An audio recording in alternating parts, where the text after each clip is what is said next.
It is time. El Dorado Wildcat Football on SouthArkansasNow.com. Wildcat Football is brought to you in part by Cook's Body Shop, when it happens. Country Village Sporting Goods. Everything you need to get you to the water or the woods, you'll find it at Country Village Sporting Goods. Rushing Law Firm. Put someone in your corner with your best interest in mind. At the Rushing Law Firm. Union Kennel and Farm Supply. No one has a better selection of small animals, birds, reptiles, and more than Union Kennel and Farm Supply. A lot of wins on my dinner plate. Ain't coming down, gotta levitate.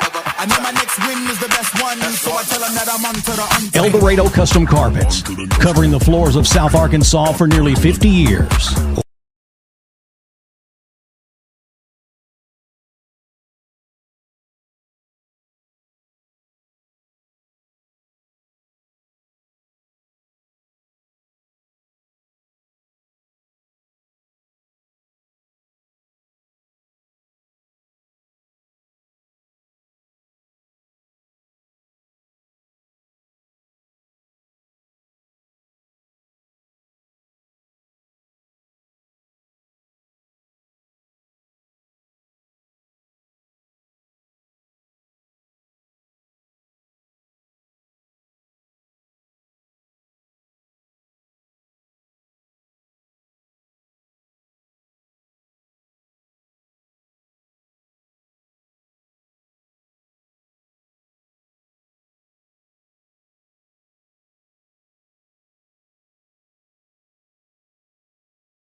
It is time.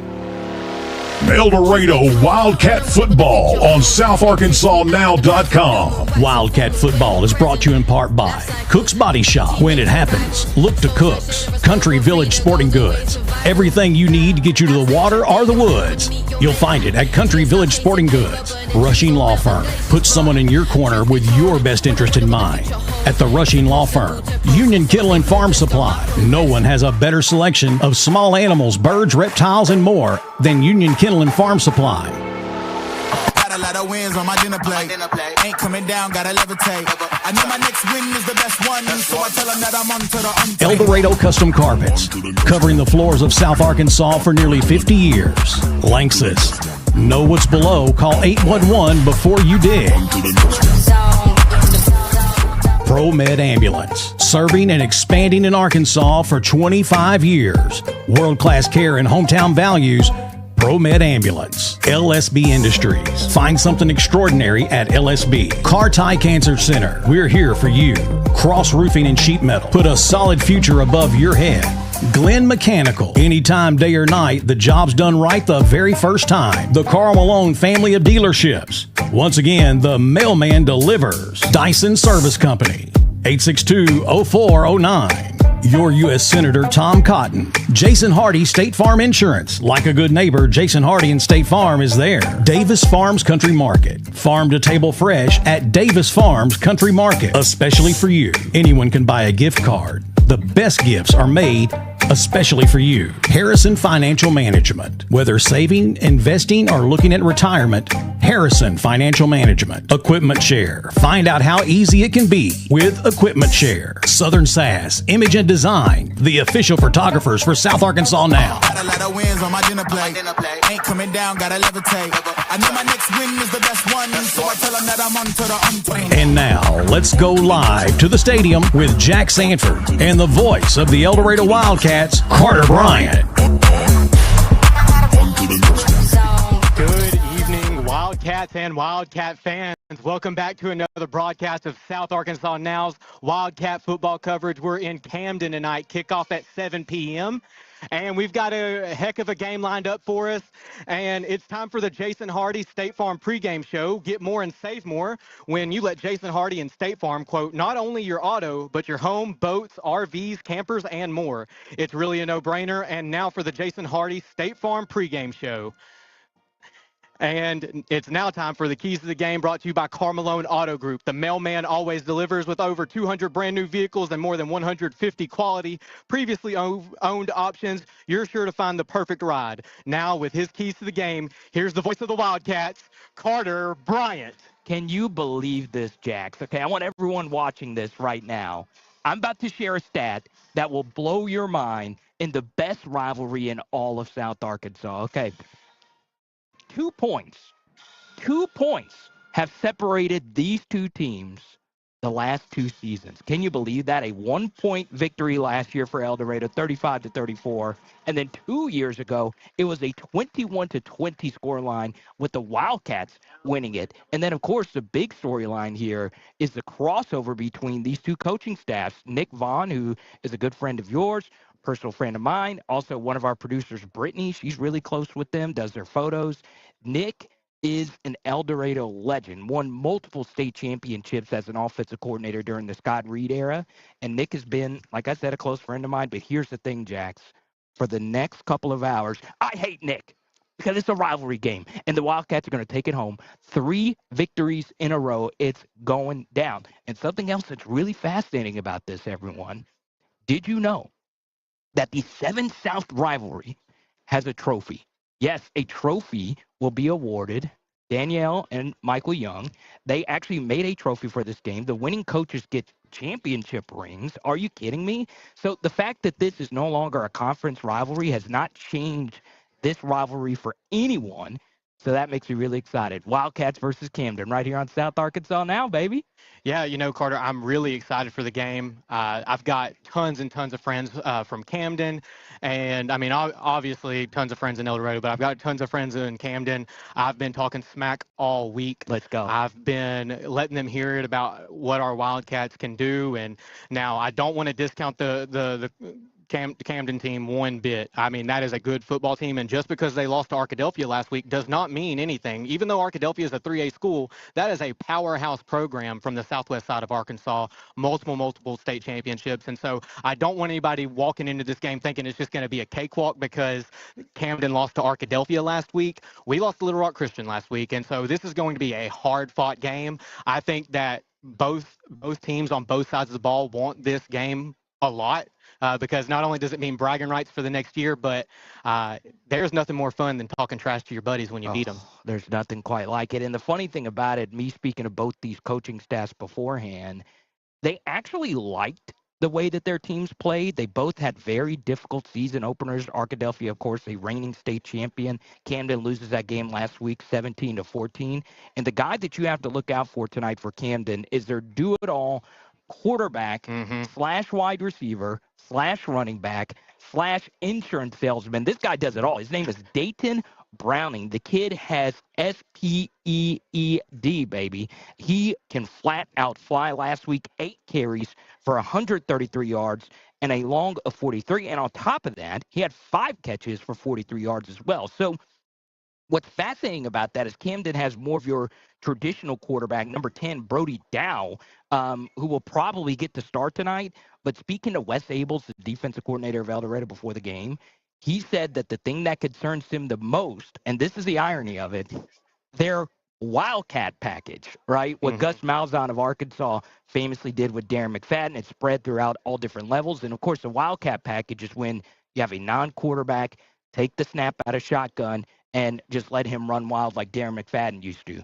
Now, of course, Darren McFadden used to run over my LSU Tigers. I don't like you, D-Mac. I'm just kidding. D-Mac, you have an open invite to any South Arkansas Now broadcast. I'm sure Sandy would not mind me saying that. But on the El Dorado side of things, Jax, what's very key is not turning the football over. You cannot turn the football over. And that's something that anyone that is a fan of any team admits. That's just a non-negotiable. So tonight, El Dorado, before they got a first down, LRCA scored 14 points. So El Dorado tonight, they're looking to get off to a faster start. And I think the real bounce-back star of the night will be none other than Cannon Jacobs, the quarterback. I spoke to Elliot earlier today. He's really, really, really positive for Cannon. And just in last week's game, he had a 47-yard run. Let's see if we can get him out on the perimeter, get zone read going, because last week, the star for El Dorado was J.J. Samuel. We knew going into the season, number 6 was going to be a fantastic player. All-state performer last year. As bad as El Dorado played to start things off, 14 carries for 89 yards and a tutty. So even though both teams felt they didn't play their best, they both told me in the last hour the week of practice was fantastic. And that's why I'm very bullish tonight on El Dorado pulling off a road upset here in Ouachita County. Yeah, and you know, Carter, I had the chance to interview Coach Hill earlier this week on Tuesday. The show was fantastic. Dude, the backdrop. I've been doing broadcasting for Sandy actually gave me my first job 20+ years ago, and I was like, man, I've gotten to cover the Rose Bowl, and guess what? Your broadcast was better than mine. That backdrop, are you kidding me? I thought you were going to give me a freaking, what's his name? The guy who does the I thought you were going to give me a Jim Nance. Well, hello, friends, from the Masters. I thought that was coming. But, dude, the broadcast was great. I really loved the interviews. Well, thank you. And I was really appreciative to the coaches who came in with a great attitude, ready to talk ball, ready to give a breakdown of things that they knew that they did well and things that they needed to improve on. And in my meeting earlier this week, interview with Coach Hill, you know, one of the things that we focused on was, yes, we have to win the turnover battle. We cannot turn the ball over at all, and especially when we're making progress getting down the field. And so we've got to do that right. And then Coach Hill also pointed out the fact that we've just got to do the job that we know how to do when it comes to making the blocks that we need to make, or picking up the gaps we need to pick up, or, I mean, Coach Hill said it really easy. Everybody just does their job, and things fall into place. Yes, and look last week, I keep going back to El Dorado's best players actually played well. J.J. Samuel, we mentioned him a minute ago at running back, and number 30, Jervalen Jr., is a special edge rusher for El Dorado. And there's been a lot of really good edge rushing talent that has come not only from El Dorado, going back to the Asa Sewell days, but also in Union County. Jamario Bell, the Junction City Dragon, played for the Arkansas Razorbacks, was a fine defensive end there. Jervalen Jr. is the next in line. When you look at the history of defensive linemen at El Dorado, I'm biased because Jimmy Johnson, I'm part of that legacy as well. I'm on the lower rung of that. But when you go to Martezo Rogers, Eric Davis, obviously Bijan Jackson, Hampton, who was fantastic for both the Arkansas Razorbacks, him and Bijan, this is the position group I think that will win the game tonight. Number 30, I'm calling it right now, Jervalen Jr. comes up big. Yeah, absolutely. And then, when we look at the defensive side of the ball, Bertavian Brown is somebody that we're going to probably call their number a lot tonight. When I was talking to Coach Hill, he really spoke highly of not only his ability to play, but also his work ethic, his maturity, his composure. I mean, Coach Hill thinks very highly of Man, and I agree. Like I said last week, having known Man for quite some time, I think that he's a fantastic kid, a fantastic athlete, and I think that we're going to get to call his number a lot when we're on defense tonight. Yeah, roughly 15 minutes towards kickoff. What's interesting about this rivalry is, of course, El Dorado and Camden, they both have gone on to play in state championship games. For El Dorado, win state championship games. But the one thing I really like about both of these programs is neither have been like just totally consistently dominant, right? There's been some upswings, some downswings.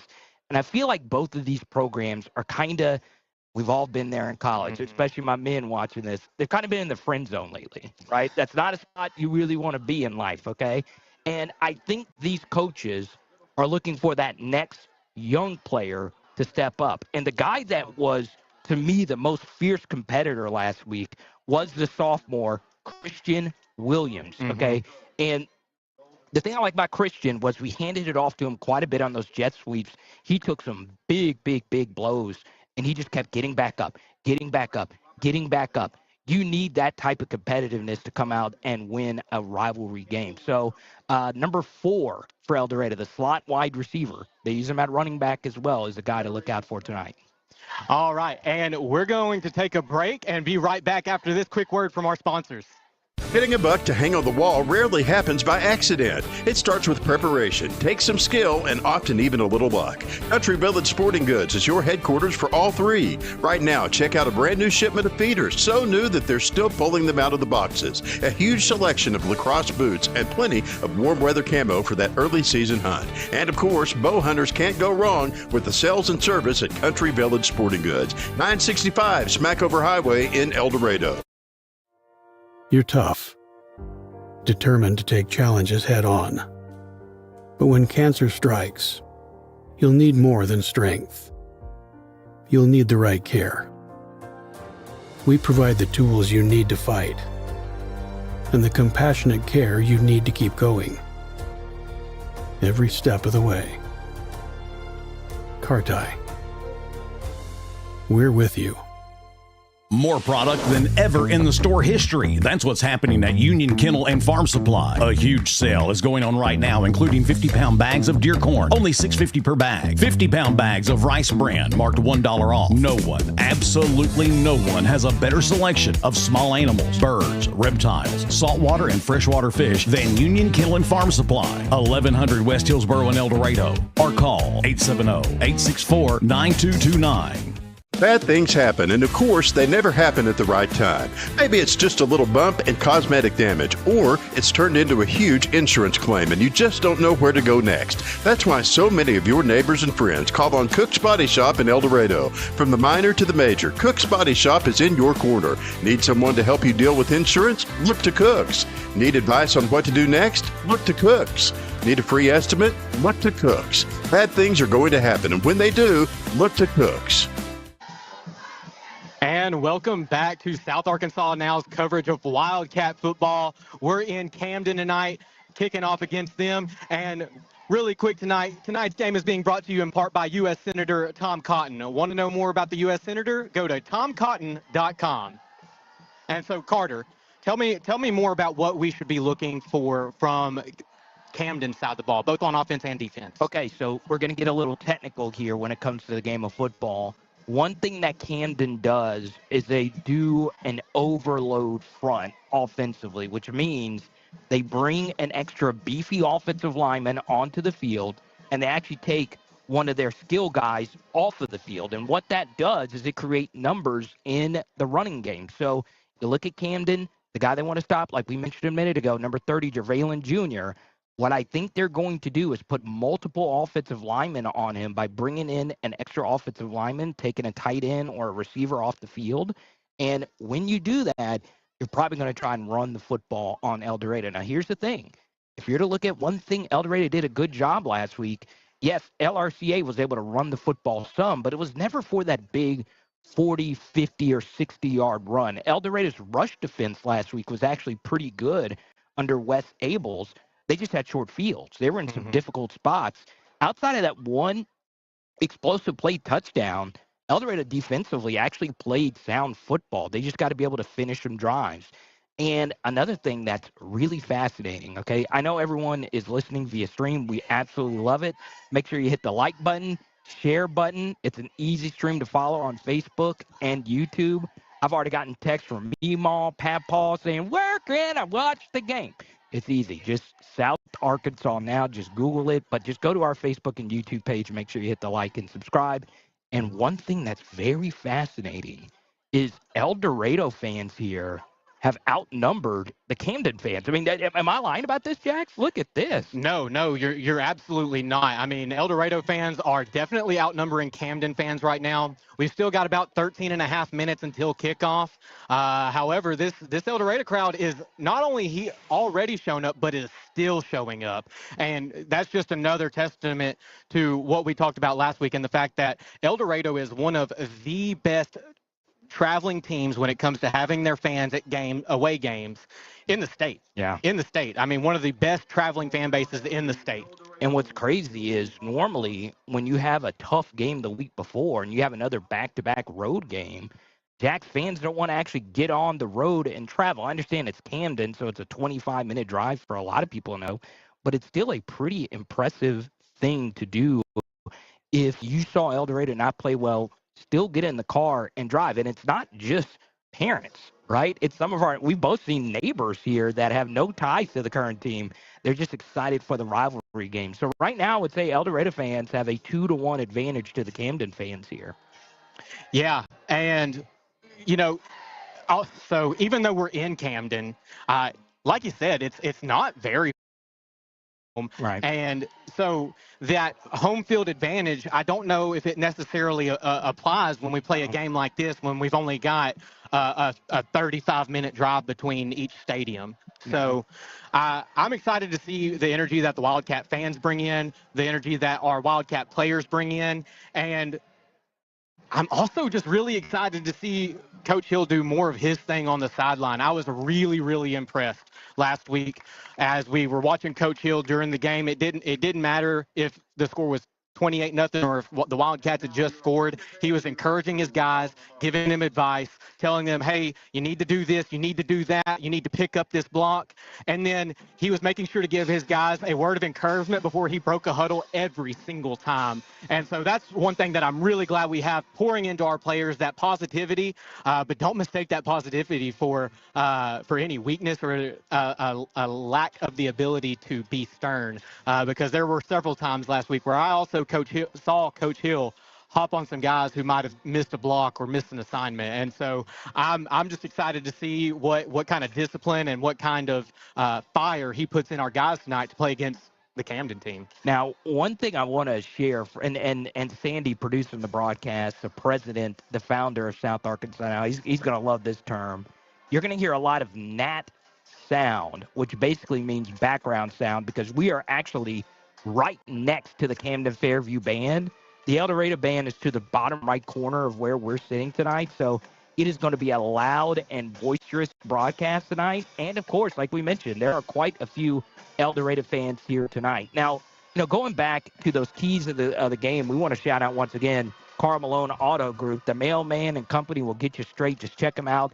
multiple locations. I mean, they got motorsports, all different stuff. Just check out Carl Malone Group, also conveniently located close to the El Dorado High School campus. So, for me, what both coaches said to me, there was one word that Nick told me, that Coach Hill told me, and actually Wes Abels used this word as well, physical. All right? This game is going to be very, very, very physical. Last week, Camden, it really was a slobber knocker. Mm-hmm. They were able to get some passing going, but that kind of stalled out, and that's why that Wildcat package. Tonight, El Dorado, I felt, even with them bringing in so many different offensive linemen, I thought they played well, Jax, on the line of scrimmage. Yeah, no, that's exactly what I think. I mean, there are factors to take in when you're subbing guys in and out of the offensive line. There's cadence, there's rhythm, there's chemistry. However, with the amount of interchange that went in last week against Little Rock Christian, a bigger school with the ability to actually recruit players, I think that the Wildcat offensive line did a pretty good job. And so I'm excited to see what they do this week, having a little bit better of an idea on who the more consistent personnel is going to be, building that chemistry, understanding what their assignments are going to be on different play calls. And I think that our center coming into this season is going to be a huge factor on getting our line started.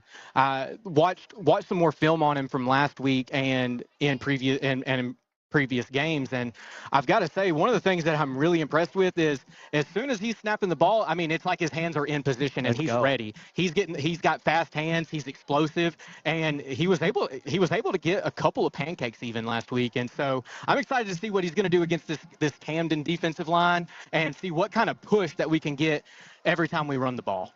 And shout out to recently retired Frank Ragnow, right? That's the kind of performance we need from our offensive line tonight. Of course, the Detroit Lions Pro Bowl legend, former Razorback. And what I want to do before every broadcast, Jackson, Sandy and I talked about this when I met to start doing this broadcast.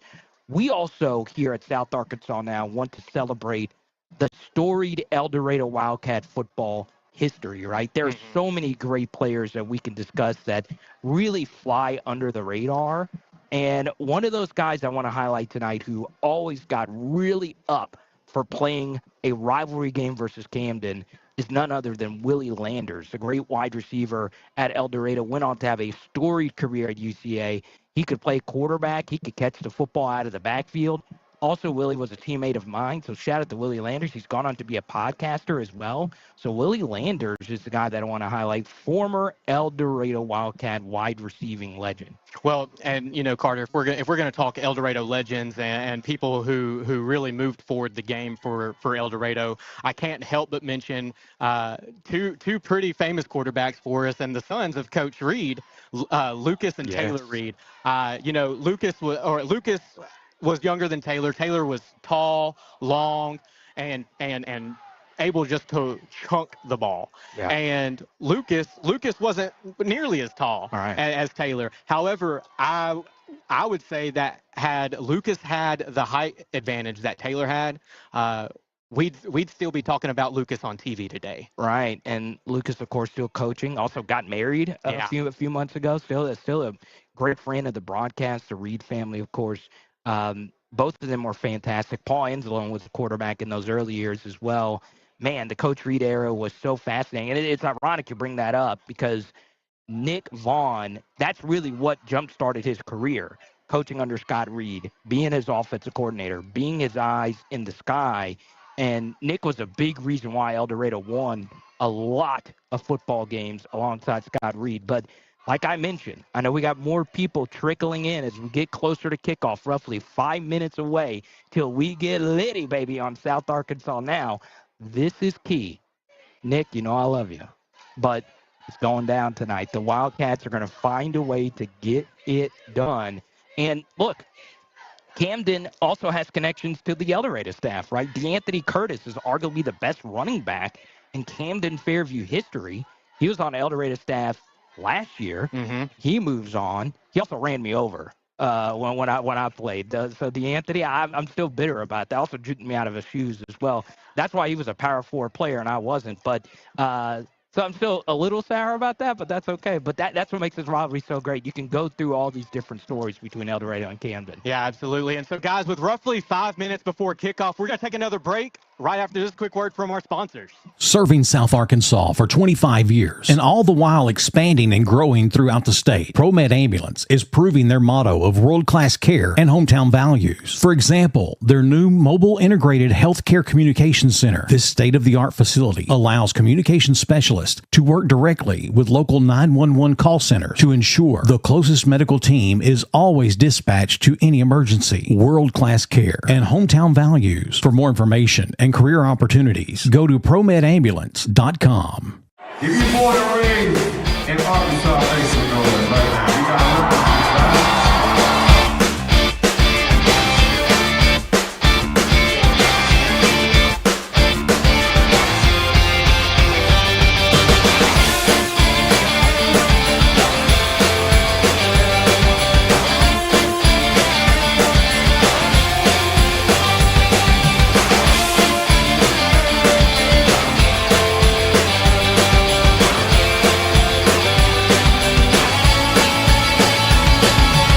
What an amazing place they've built right here in your town.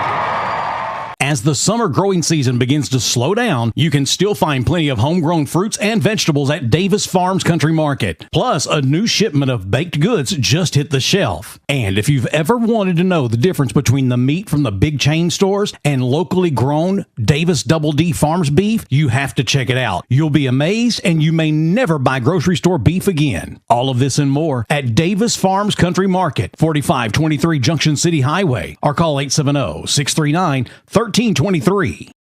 When it comes to protecting your home or business, trust the name that's been serving South Arkansas for 3 generations, Cross Roofing and Sheet Metal.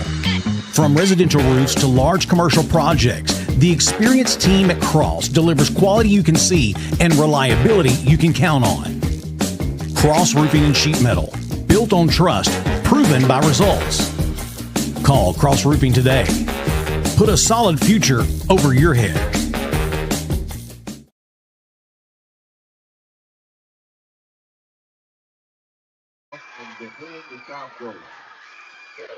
All right, and welcome back to South Arkansas Now's coverage of Wildcat football. We're in Camden tonight, and tonight's game is being brought to you in part by Promed Ambulance, world-class care and hometown values.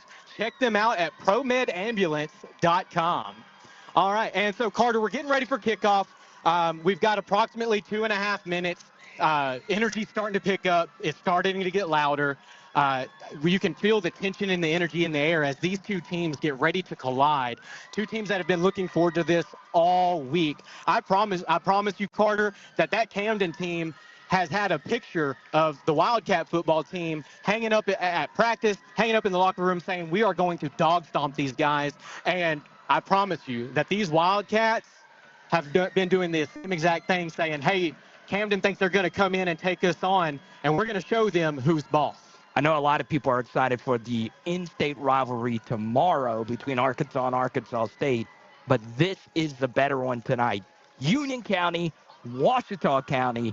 It's the 7 South rivalry on South Arkansas Now. So before we get going, please, if you can, if you're watching on Facebook, please hit that share button. And if you're watching on YouTube, subscribe, like South Arkansas Now. Not only Wildcat coverage, but just coverage all of South Arkansas. Whether it be local news to sports, we got you. And here come the Camden-Fairview Cardinals. Normally the home team waits until the road team comes out, but Coach Vaughn wants to get his guys on the sideline. Wildcats getting their jumping jack on, and oh, yeah, there we go. Come the C-A-T-S, Cats. Rocking the icy whites tonight on the road. Camden in all red. Blood will be shed. It's the 7 South rivalry, baby, on South Arkansas Now. It was so loud, Jack, before the game began that I couldn't even hear who won the toss, which is wild. But I do believe El Dorado will be kicking to start things off here, and Camden will be receiving. Yeah, you're right, Carter. It was way too loud before now to hear who won the toss. And now that the teams have taken the field and are getting ready to go out and line up, it's even that much louder. It's a completely different atmosphere. Coach Hill mixing things up from last week. He wore a headset tonight. He goes back to his traditional fit of not wearing a headset, and he more than likely will have a collaborative approach tonight to calling the plays for El Dorado.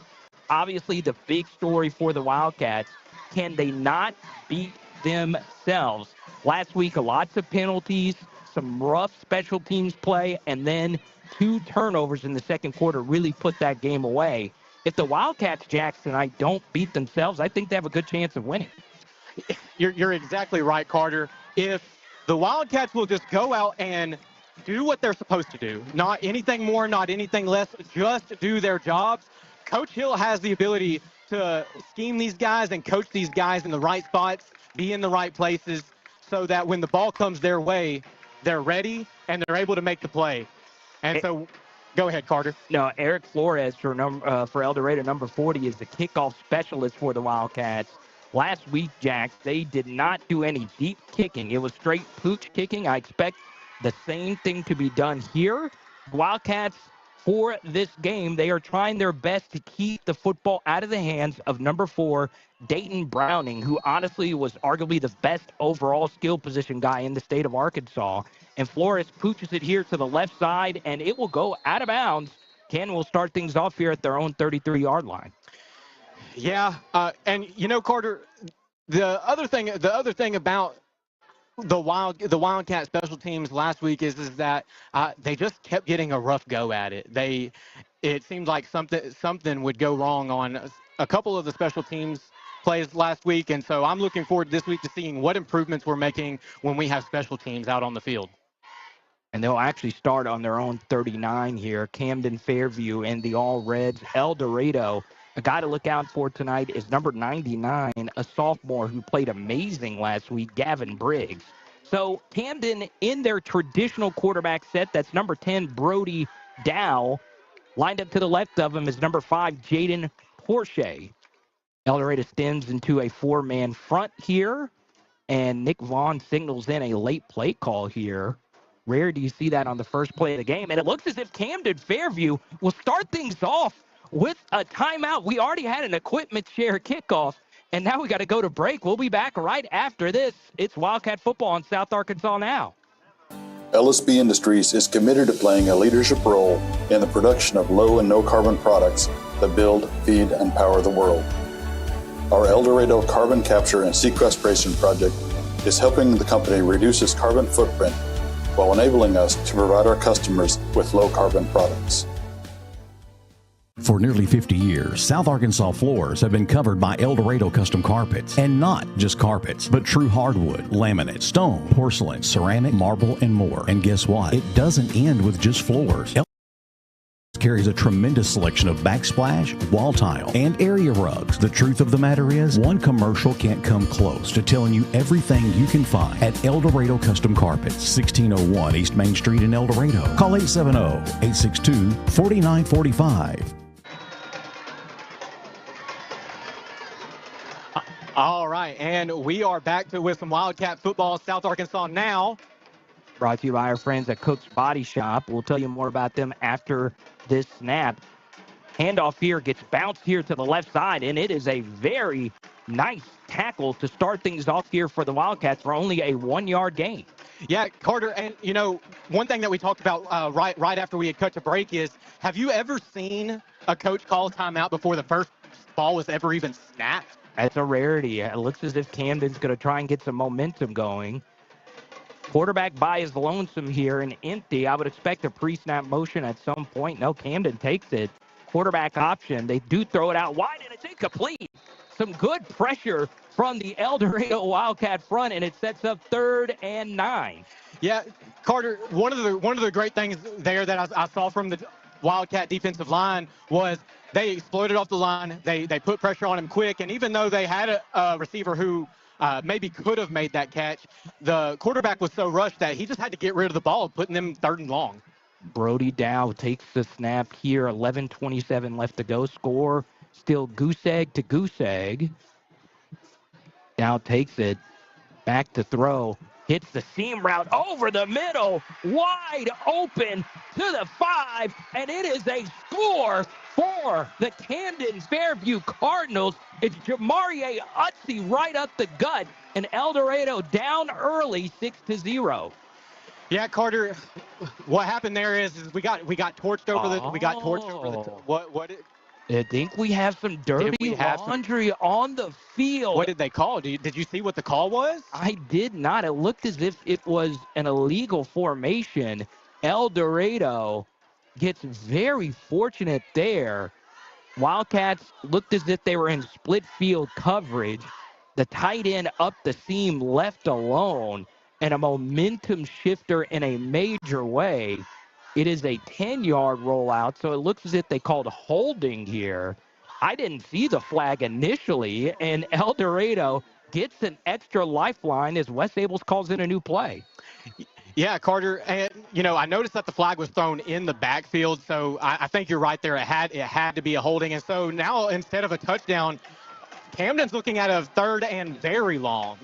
It is 3rd and Cook's body shop here. They have to get all the way to Cook's to pick up this first down. It's Downing on the direct snap, breaks one tackle, and a good gang of Wildcats brings them down, and it sets up 4th down and an early punt for the Cardinals.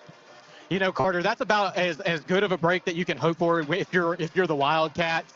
To get torched on a play like that and have it called back for a penalty to then turn around and turn it into a 3 and out. One, you got to count your blessings, and two, you've got to be happy that your defense stepped back up to it, making a stop. And are they going to go for it? No, it's probably going to be a pooch punt here, and that's what it'll be. Donovan Mitchell back deep. Oh, it's a broken snap. El Dorado has a chance to bring it down, and they do. What a play by number 7, Justice Hammett. One play a minute ago, Camden-Fairview was up 6-0, but the Wildcats have seized the momentum in the 7 South rivalry. Yeah, Carter, it was a tackle in the backfield, going to make it a turnover on downs, putting the ball on what looks to be the 24-yard line, on the Camden 24-yard line with the Wildcats with the ball. So we're going to get to see Cannon Jacobs take the snap today. Cannon steps out. I would expect this to be the J.J. Samuel show, one of the best Wildcat running backs ever, and it's actually number 10 alongside Cannon. That's Paxton Strong, but it's handed off to JJ anyway. He breaks 2 tackles, breaks a 3rd, all the way down to the Fairview 11. Yeah, Carter, he just powered through that first tackle, powered through that second, had a little bit of help to break that 3rd, and now we're looking at another first down on the Camden 12-yard line. The Wildcats did not run that play last week. I love Coach Hill hitting the chalkboard here. Wildcats back to the line of scrimmage here, and it's JJ again up the gut, and he will go down after a gain of 1. Yeah, Carter, what I really want to talk about, though, is the fact that he just broke 3 tackles to pick up that first down. Just powered through it, didn't allow them to take him down, and I think that that's something Camden's going to have to get used to tonight, is the fact that we're not going down easily. Rest will give him an extra yard. It'll set up 2nd and 8. Cannon Jacobs here, 2 receivers to the left and right, and Cannon takes it up the middle, makes one guy miss to the left. Cannon Jacobs down at the 1-yard line. Down at the 1, are they going to move the chains and reset the downs, or are they going to call it 3rd down? It should be a fresh set, and El Dorado looks as if this will be a QB sneak. Cannon Jacobs takes it. Will they give it to him? I still haven't heard a whistle. There it goes, and they call it. And they call it. The Wildcats score early. 6-0, Wildcat football. Wow.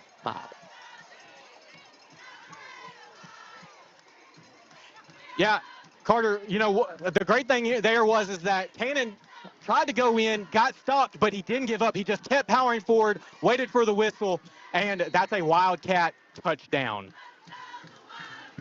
Extra point is up, and it is indeed good. We'll be back right after this. It's 7-0 Cats, South Arkansas now. Selection of ATVs, UTVs, and motorcycles ready to ride today. Take advantage of special financing, unbeatable trade-in values, and service you can trust to keep you on the trails. Whether it's work, play, or pure adrenaline, we've got the machine to fit your lifestyle.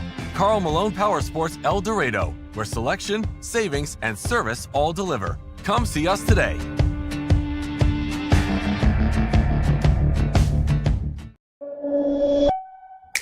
Need equipment for your next job?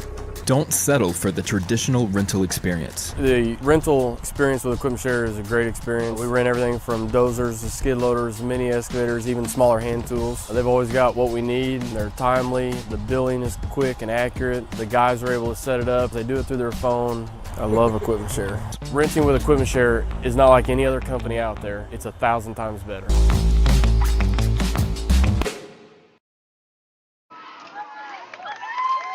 Pooch kick lined up here. It's brought to you by Equipment Share. This one is actually going to be fielded in play. Taken up the middle, and a gang of Cats make the tackle.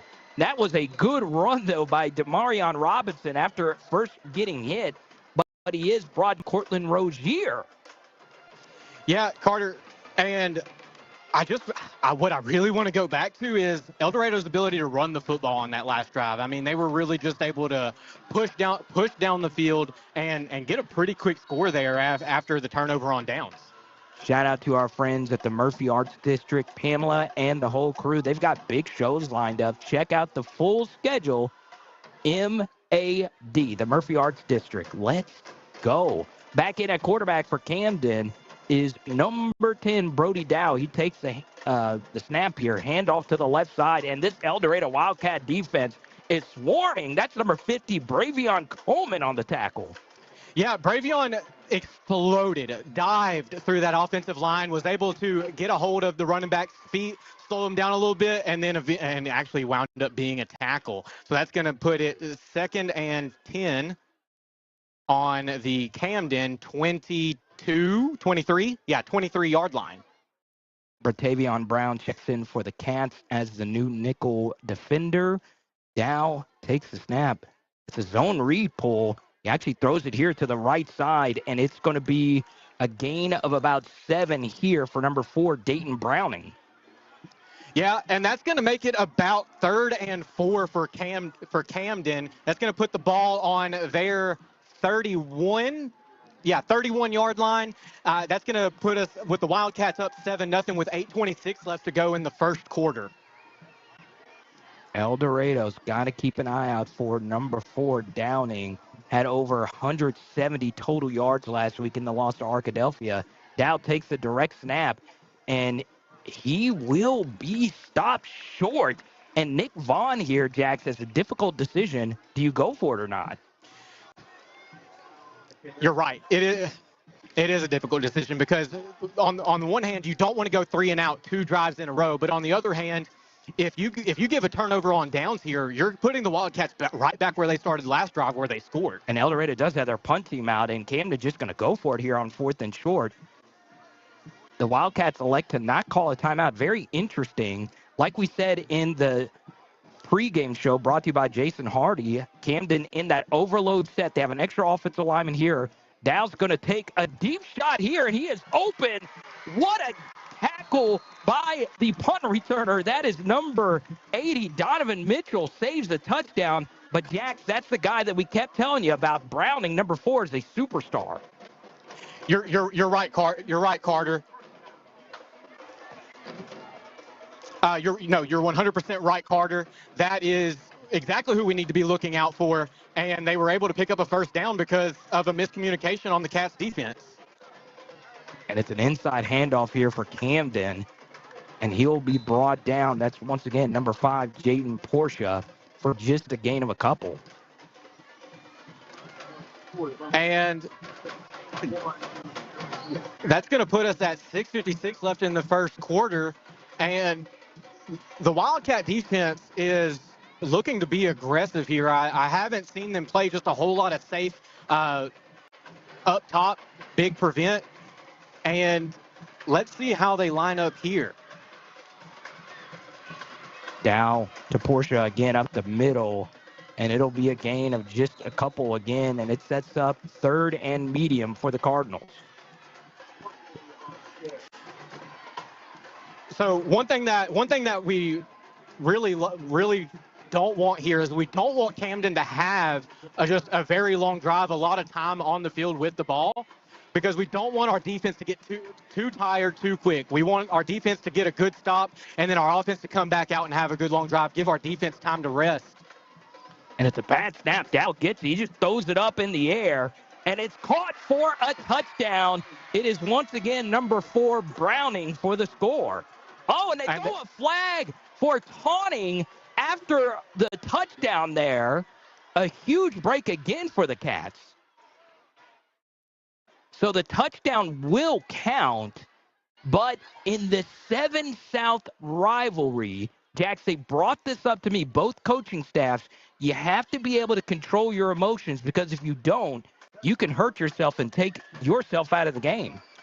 You're 100% right, Carter, and I know that Coach Vaughn is not happy over there. I know that he talks really heavily to his guys about discipline, and to be facing something like a taunting penalty after a score, I know he teaches his guys to do better than that, to have more discipline, and so I know that he's not happy over there on the sideline. So this is interesting. I guess it'll be enforced on the kickoff here. And so Camden will be set up for the extra point.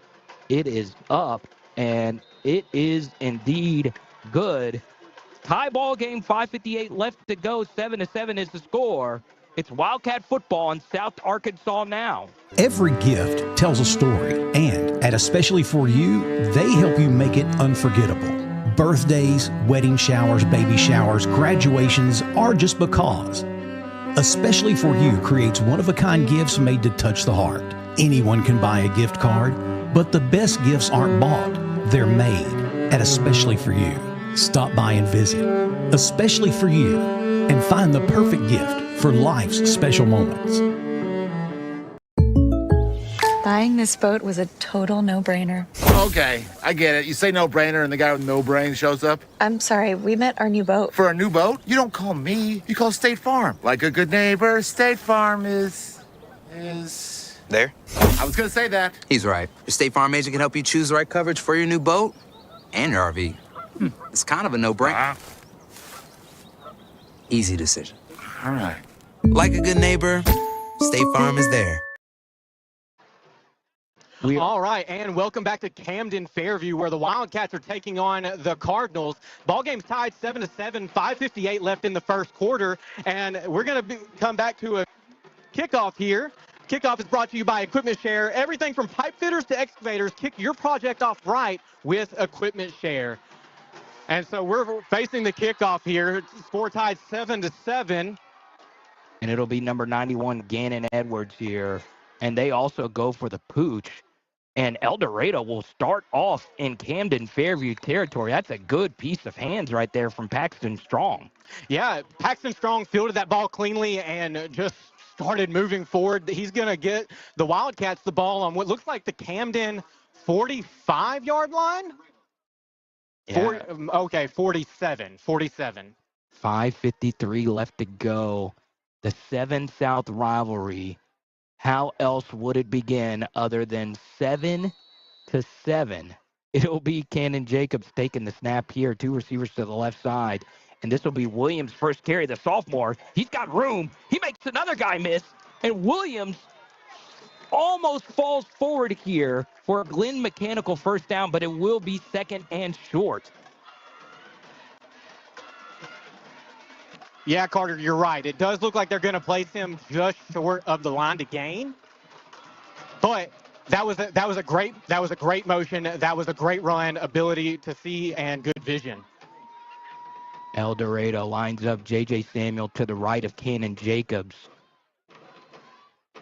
And it'll be, a reverse here. It's 80 Mitchell, and it looks as if there will be some dirty laundry, and it'll be coming back here, Jax, probably a holding call, and it is. Did they confirm a hold? I know that the call came from the defensive side of the ball, and it does look like they are going to take the Wildcats back some yards. A 10-yard markup. It'll still be second down. I will say you got to give Coach Hill a lot of credit. The play calling has been sensational. If El Dorado can clean up a few of these holding calls, they'll be good as gold. And it's Jacobs. Quick throw to JJ in the flat, and he'll be tackled for a short loss here, and it'll set up 3rd and 11. Now, yeah, it's going to put it at 3rd and 11, 4:54 left to go in the first quarter. Ball game is tied 7-7. Wildcats have the ball on the Camden 46-yard line and are looking to make some progress down the field here on this play. No safeties over the top here. Cannon checks into a new play. I wouldn't be shocked if the Wildcats take a shot here in empty. Cannon does take that shot, and there will be a flag. Shout out again to a burgeoning superstar. That's number 4, Christian Williams. Probably would have had a touchdown, Jackson, if there wasn't a pass interference flag right there. Yeah, Carter, you're right. I mean, he had that. He blew past that defender and would have been wide open for a touchdown had he not been held onto or interfered with. And so I think that's the right call there by the refs, giving us and that'll give the Wildcats another Glenn Mechanical first down. El Dorado in the hurry up here, looking to seize the momentum. Less than 4:30 left to go in this first quarter. Your score 7-7. It's Williams on the jet sweep handoff. A good juke to the left. Wow, and he picks up another Glenn Mechanical first down. Yeah, Carter, that's going to be about a gain of roughly 12 yards with 4 minutes and 20 seconds left to go in the first quarter. That's going to put the ball on the Camden at 24-yard line. Snap of the ball. JJ with it to the right side. Follows his block. Samuel rumbling and tumbling for yet another Mechanical first. Carter, he had about 3 or 4 on his back before he came down. He just put the team on his back, Jennings style. Oh, I love it. Oh, if you know. That's a great reference, Jackson. That's a great carry for JJ again. Makes one guy miss, makes 2 guys miss, and he'll take it down to the Camden-Fairview 3-yard line. Yeah, he's going to put us inside the 5-yard line. That's going to put Wildcats second and no. So we do have a chance to reset the downs here if we don't make it. Cannon Jacobs gets it here to JJ. Time he is indeed stuffed. Number 55 for Camden. The Quezon Torrance is well over 270 pounds in the middle of that Camden defense. Yeah, Carter. I mean, when we look at both sides of the line right now, it looks like both teams are pretty evenly matched when it comes to. Cannon gets the snap. It's zone read, pulled into the end zone. Cannon Jacobs, his first rushing touchdown of the season, thanks to our friends at the Murphy Arts District. For latest information on what's happening in the Murphy Arts District, go to eldomad.com. Carter. Cannon just took the ball and took off. I mean, before the Camden defense even realized it, he was crossing the goal line. What a great piece of play calling again from Coach Hill, Coach Borowski, and the staff for the Wildcats. Extra point is up, and it squirts through. Score 14-7. Wildcats back after this on South Arkansas Now. With a name you trust, you can count on us. Glenn Mechanical, plumbing. For over 6 decades, Glenn Mechanical has been specializing in HVAC, plumbing, and all mechanical jobs. 3 generations family-owned and operated since 1956. Glenn Mechanical's business is based on relationships. They support and give back to the communities they work in. Contact them for all of your HVAC, plumbing, and mechanical needs. GlennMechanical.com. When it comes to your family's financial future, peace of mind matters. At Harrison Financial Management, they are right here to help you plan, grow, and protect what matters most. Whether you're planning for retirement, investing wisely, or securing your family's future, they will guide you every step of the way. Harrison Financial Management. Your future, their commitment.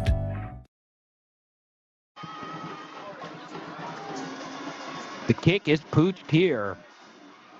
Camden-Fairview has it. And another great piece of tackling right there. And Jax, tell us about our friends at Equipment Share. Yeah, absolutely. We're here at Camden-Fairview High School facing off against the Cardinals, and our kickoff is brought to you by Equipment Share. With everything from pipe fitters to excavators, get your project kicked off right with Equipment Share.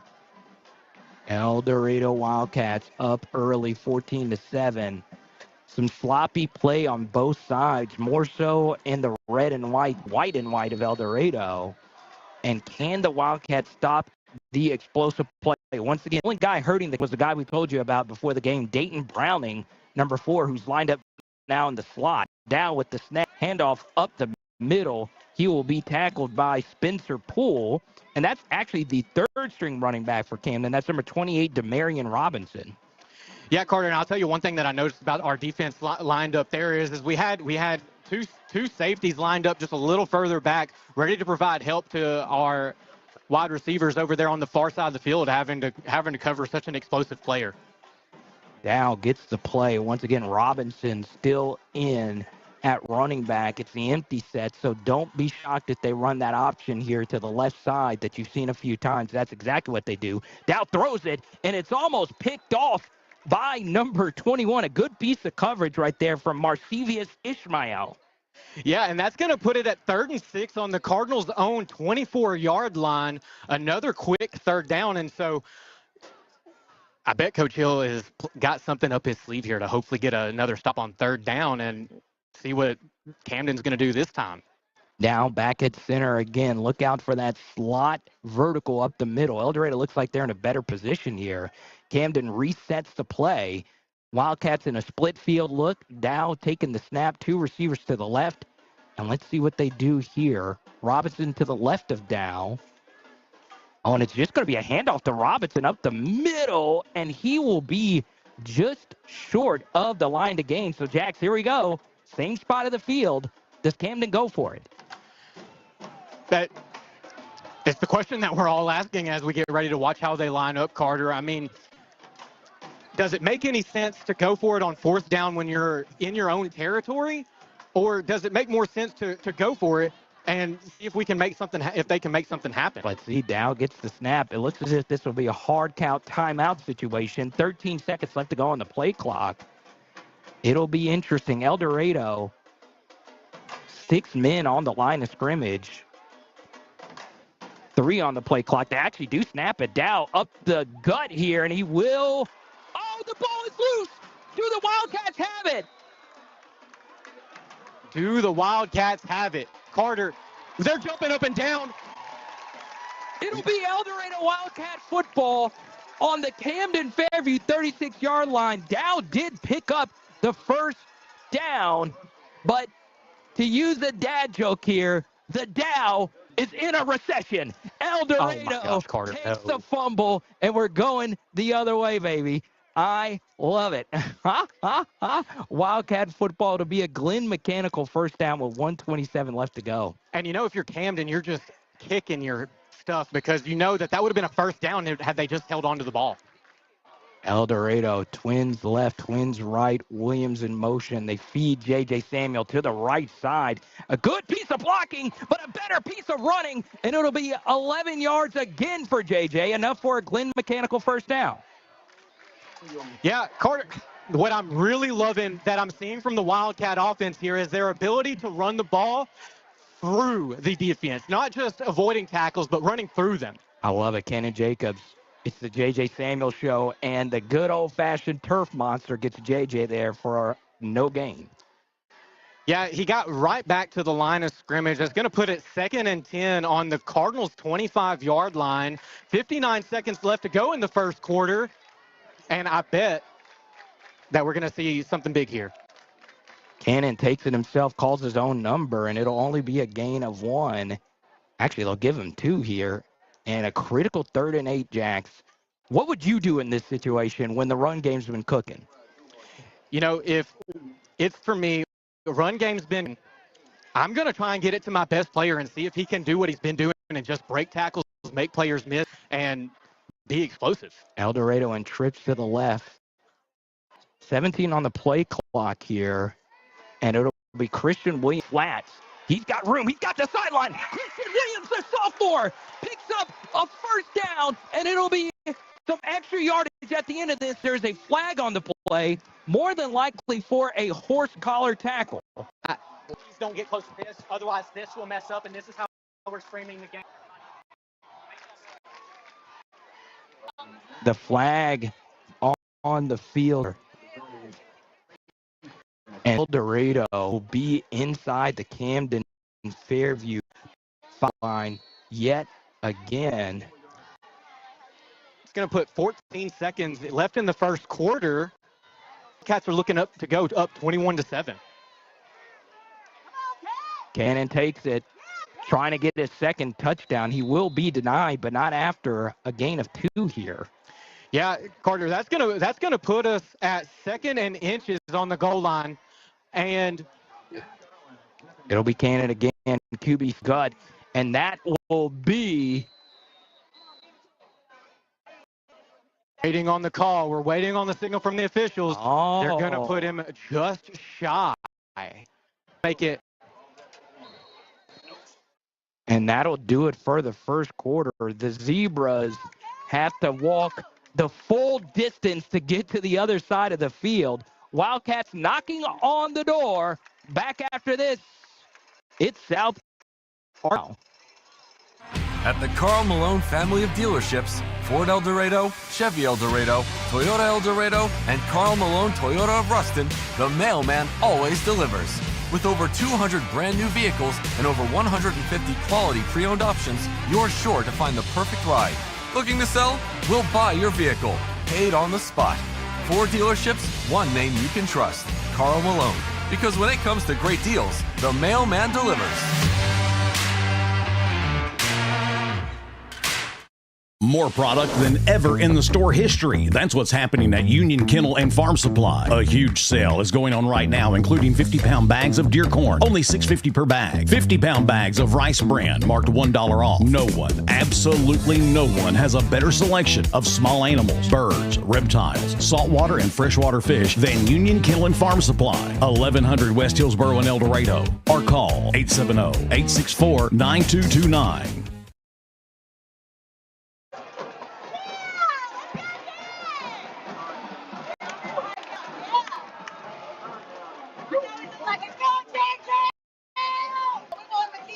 All right, and Wildcats are getting lined up back here on about the 1-yard line. And here we go. Cannon Jacobs already rushed for down. He sneaks in for another.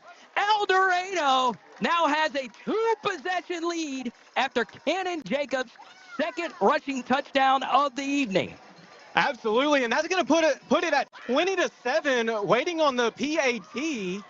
Wildcats up 20-7 with 11:56 left to go in the second quarter. The extra point pending. It's up, and it is indeed good. Up by 4. Back with more second quarter action on South Arkansas Now. You're tough, determined to take challenges head on. But when cancer strikes, you'll need more than strength. You'll need the right care. We provide the tools you need to fight and the compassionate care you need to keep going. Every step of the way. Carti. We're with you. Bad things happen, and of course, they never happen at the right time. Maybe it's just a little bump and cosmetic damage, or it's turned into a huge insurance claim and you just don't know where to go next. That's why so many of your neighbors and friends call on Cook's Body Shop in El Dorado. From the minor to the major, Cook's Body Shop is in your corner. Need someone to help you deal with insurance? Look to Cook's. Need advice on what to do next? Look to Cook's.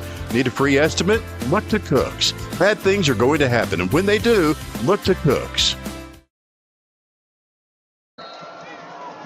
All right, welcome back to Camden-Fairview, where the score is 21-7 Wildcats. It's now time for another Equipment Share kickoff. and Robinson will take it again. No, this time it'll be Portia. And El Dorado finally brings them down, not after a nice gain on the kickoff return where the Cardinals will take over on their own 41-yard line. Yeah. And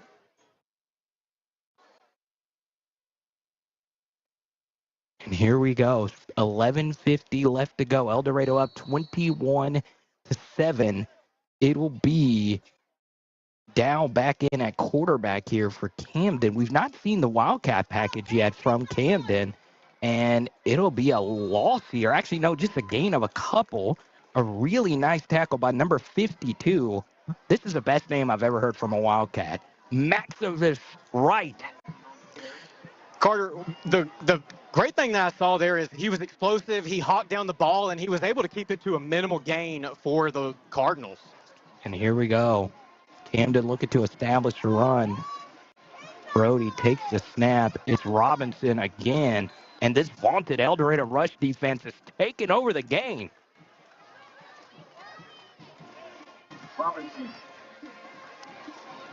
And that's going to put the ball at what looks to be the Camden 42-yard line, 43-yard line. Going to make it 3rd and 8 with 10:57 left to go in the half. Wildcats up 21-7.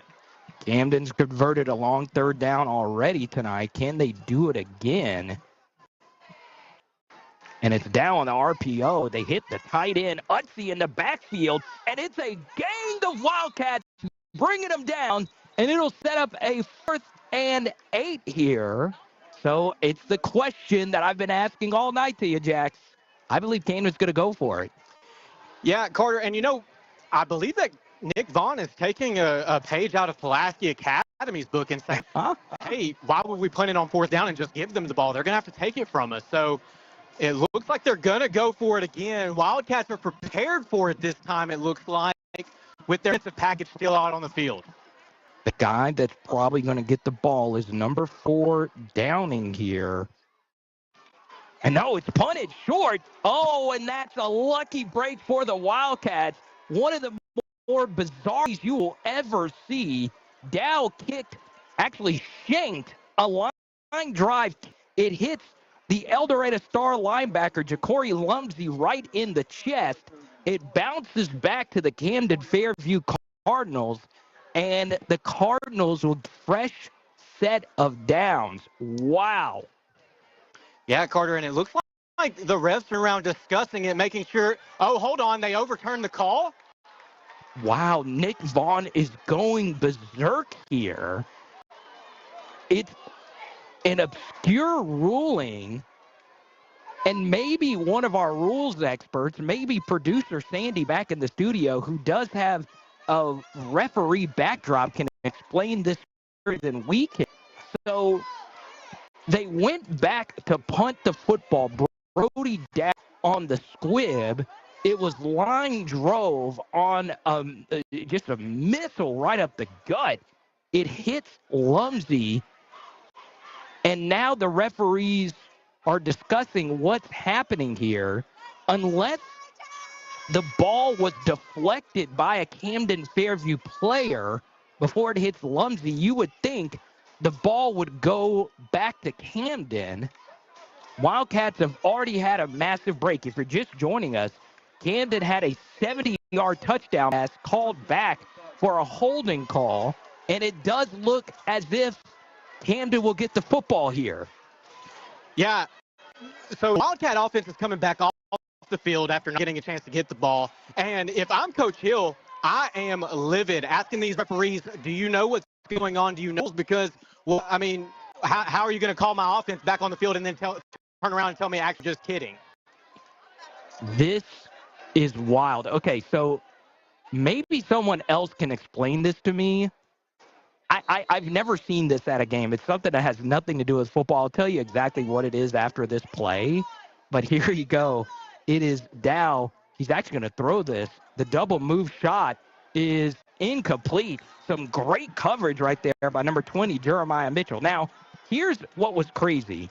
You know, the Ouachita-Union County rivalry that everyone talks about is El Dorado Camden. Jax, a minute ago, we had a full moon right here in the corner of the sky. Where did it go? Where did the moon go?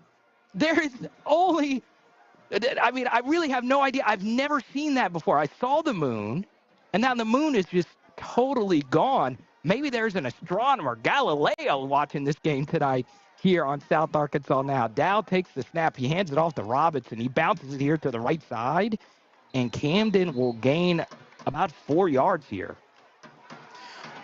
Yeah, he was able to bounce to the outside, and the Wildcats had to track him down all the way back over towards the Camden sideline. That's going to put it at third and about 5, 3rd and 6. With 9:26 left in the half, Wildcats up 21-7. Camden's looking to make something happen here so that they can have some momentum going into their locker room at halftime. Number 40, Utsi, in the flats has been their third down weapon tonight. Down and empty here. It's a jet sweep handoff, and what a tackle by number 5, Bratavion Brown. Bratavion Brown, man, like we said before the game, Carter, we knew we would be calling his number. We know he's an athlete. We know he's a superstar. And now we've got a tackle for a loss, putting it at 4th and longer on the Wildcat 47-yard line. 4th and 14, and it looks like they're going to go for it. I would guess it's a pooch punt, and that is exactly what it is. And it's not that long. Actually, it'll be returned here for El Dorado. A good heads-up play right there by number 19, Jaquavion Hampton. If he doesn't make that catch, Jax, that ball probably bounces inside El Dorado's own 15. But now the Wildcats will have some pretty decent field position here at their own 25. Yeah, it looked like the Wildcat receiver there just took his time, made sure he fielded the ball, and had somebody signaling to him whether or not he needed a fair catch. And so as soon as he caught the ball, he was looking to make something happen, but was just swallowed up by the Camden punt team. I cannot really explain how loud it is here. The Wildcat fans have really showed out. They're 3-1 to Camden on their own home field. You love to see it. Little jet sweep motion. Cannon Jacobs back to throw. Paxton Strong over the middle, and it's a good piece of defense right there from Camden-Fairview. Shout out to number 8, Kajonic Bradford there with the batted down ball, but Cannon almost with a nice completion over the middle to Paxton. Yeah, and, I was really looking forward to seeing Cannon let go of the ball this week. After 2 interceptions last week against Little Rock Christian, I don't want him to be timid in throwing the ball. That's a good analysis there, Jackson. Cannon Jacobs. Once again, Chris Hill, lots of audibling at the line of scrimmage. 15 seconds left to go on the play clock. Cannon getting another play call in. And it looks as if the Wildcats will call a timeout. We'll take it with them. 8:19 left to go in the second quarter. Wildcats 21, Cardinals 7. It's South Arkansas Now. Non-stop phone calls, registered mail, repossessions, or threats of lawsuits from creditors, and it seems like no one is willing to let you hit pause and just catch your breath. You need the help of Robert Rushing and the Rushing Law Firm. Bankruptcy is not the end. It can be a chance for a fresh start. The Rushing Law Firm goes to work for you, letting you hit that pause button and start over. Call the Rushing Law Firm today at 870-875-2940 or stop by the office at 725 Northwest Avenue in El Dorado. The Rushing Law Firm. Need equipment for your next job? Don't settle for the traditional rental experience. The rental experience with Equipment Share is a great experience. We rent everything from dozers to skid loaders, mini excavators, even smaller hand tools. They've always got what we need. They're timely. The billing is quick and accurate. The guys are able to set it up. They do it through their phone. I love Equipment Share. Renting with Equipment Share is not like any Wildcat football, and it's J.J. Samuel on the handoff to the right side. Makes a few Cardinals miss, and it'll be 4th and short for El Dorado, or excuse me, 3rd and short for El Dorado on the 2nd and 10 call. And the Wildcats look to be hurrying up here. Camden's defense in disarray. Wildcats still in that 2-by-2 formation. It's Cannon Jacobs getting a new play call in. Lots of checks at the line of scrimmage tonight from Coach Chris Hill. Jacobs having his best game of the season. Pulls it here. The zone read pull has been phenomenal for El Dorado tonight, and it'll be another Glenn Mechanical first down. Carter, I really liked what I saw there. Cannon had the ball, saw that he was getting pressured quick, and just decided to take off. And like we've said multiple times, this kid has legs and has vision and was able to pick up another Glenn Mechanical first down. Ja'Cory Lumsey in at running back now. He'll get his first carry of the game. Takes it to the right side. Ja'Cory picks up a nice chunk of yardage here on first. Carter, we're also looking at a pretty long time of the Wildcats having the ball on offense during the first half, which is keeping that Camden defense tired. El Dorado hands it off again. Lumsey to the right side, and it'll be yet again another Glenn Mechanical first down. I really have to say that I'm a fan of Coach Hill's philosophy here. They're not getting a stop on the run. That defense looks tired. Let's get them taken care of, and let's get the ball in the end zone here with a good long drive. The key block right there by number 64, Monty Livingston, and it's Cannon on a keep again for a gain of about 4. That's going to put the ball on the on the Camden 45-yard line. And El Dorado back up again. It's a handoff to the right side. Bratavion Brown gets the carry here, and it'll set up 3rd and short. Carter, he also took a pretty hard hit and just hopped right back up like nothing even happened. Wildcats in the hurry up again. Handoff to the right side, and the ball's on the ground. Who will get it? And the Camden-Fairview Cardinals get the football back. What did we talk about last week, Jax? The turnovers really hurt El Dorado, and it strikes again here.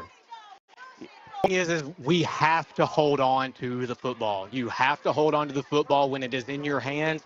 Turnovers is what's going to kill you. It stops your momentum on offense. It puts your defense back on the field, and it gives that momentum swing back over to the other team. It's just something that the Wildcats can't afford to let happen. I want you to show some love to the Murphy family, and especially for you. When you talk local in El Dorado, it doesn't get more local than especially for you. All your embroidery needs and everything else is for you. Located right off of 19th and Northwest Avenue in El Dorado. Camden takes the snap here, and it'll be a gain of 0 yards. Jax, this line of scrimmage battle has been dominated by El Dorado. The Wildcat defensive line has just done such a great job of making the reads and swallowing up whoever's trying to run through the line with the ball, just allowing minimal gain and trying to put pressure in the middle, stacking guys up in the box. I'm loving what I'm seeing from the Wildcat defensive line. I want everyone to take a look at the left side 3-technique defensive tackle. That's number 54, Jalen Montgomery. He is not a big guy, but he packs a heavy punch. Dow will take the snap here. It's out wide. Once again, El Dorado stressed out down the sideline.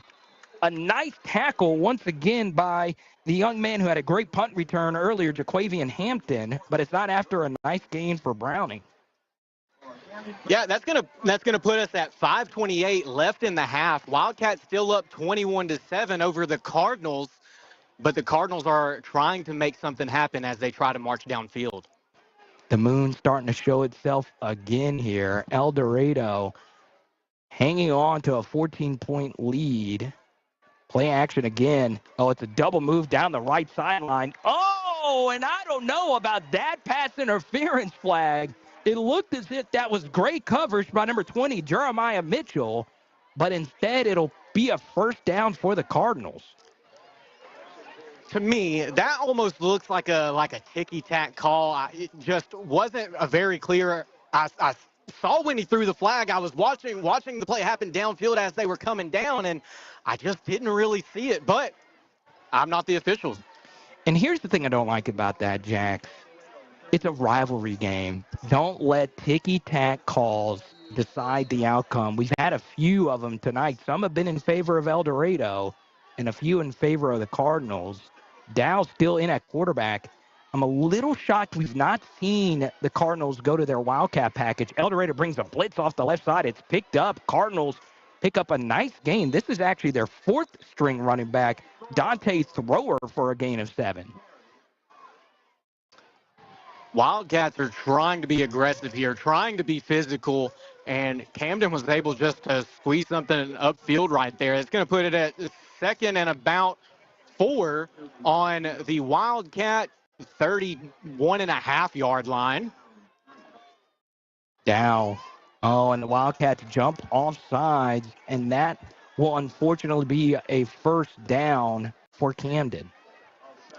Yeah, going to make it first down for Camden. It's going to put the ball on the Wildcat 21-yard line, making it 1st and 10 for the Cardinals with 4:44 left to go in the half. El Dorado facing a 1st and 10. Wildcats showing a double mug look. They bring everyone here, and they almost get a nice loss, but it is a good run to the right side. That'll pick up 4 here. 4:27 left to go. Tick, tick, tick, tick, tick. El Dorado down 21-7 as we now enter, Jax, what coaches like to talk about, the middle 8. The last 4 minutes of the second quarter and the first 4 minutes of the third. Normally, whoever wins this part of the game is the winner of the game. You've heard Houston Nutt talk about the middle 8 in the past, the former Arkansas Razorback coach. We'll see who wins the middle 8 tonight. It'll be Dow. Handoff up the right side, and what a hit from a coast of Wildcats, and it'll only be a gain of 2, and it'll set up 3rd and medium. Camden came in with a head down, full head of steam, and all of a sudden the Wildcat defensive line just stood him straight up and put him right down on the ground. Wes Abel's getting a little bit more aggressive here in the extended red zone. You love to see it. Camden, the guy to look out for, he's to the bottom of your screen. Number 4, Dayton Browning, lined up in a stack formation here to the left. It'll be a play-action fake. They throw it to the opposite side, and it's great coverage once again. Oh, no! Are you kidding me? A flag thrown late here. It'll be a pass interference, more than likely for a first down. And I understand this is an El Dorado Wildcat broadcast, but Jax, I don't know about that one. I think this one could have been worse than the last one. Well, part of the thing is in college and in the NFL, Carter, you have what's called an uncatchable ball, and in that instance, I don't think that flag is called. But in high school, there's no such thing as an uncatchable ball, so they can just throw that flag if they feel like throwing it. So I'm curious to see how the Wildcat defense is going to reply here. And it's Dayton Browning on the Wildcat, and he scores. Like I said, this was their go-to package. The first time they run it, they score a touchdown. So in this first half of a rivalry game, the whistles have been massive for both sides.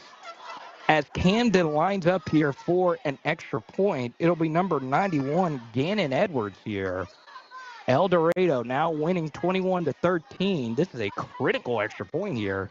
The kick is up, and it is good. Back in a moment. It is South Arkansas now. Hitting a buck to hang on the wall rarely happens by accident. It starts with preparation, takes some skill, and often even a little luck. Country Village Sporting Goods is your headquarters for all three. Right now, check out a brand new shipment of feeders, so new that they're still pulling them out of the boxes. A huge selection of lacrosse boots and plenty of warm weather camo for that early season hunt. And of course, bow hunters can't go wrong with the sales and service at Country Village Sporting Goods, 965 Smackover Highway in El Dorado. Serving South Arkansas for 25 years, and all the while expanding and growing throughout the state, Promed Ambulance is proving their motto of world-class care and hometown values. For example, their new mobile integrated healthcare communication center. This state-of-the-art facility allows communication specialists to work directly with local 911 call centers to ensure the closest medical team is always dispatched to any emergency. World-class care and hometown values. For more information and career opportunities, go to PromedAmbulance.com. Welcome back to Camden-Fairview, where the score is 21-14. Wildcats leading the Cardinals. Now it's time for another kickoff brought to you by Equipment Share. Everything from pipe fitters to excavators. Kick off your project right with Equipment Share. And we get a good return here down the right side. The first touch of the game, number 32, Caden Welch takes it. And it's a nice gain here for El Dorado. And Jax, oftentimes it's your role players that decide these rivalry games. And Caden, in his first touch of the game, Caden Webb makes a huge play. And the Wildcats are in Camden territory already. Yeah, I mean, they're lining up on the Camden 48 with 3:03 left on the clock. I know that Coach Hill has practiced this a lot with his guys, and so they're going to try and get zone with very little time left on the. Cannon takes it.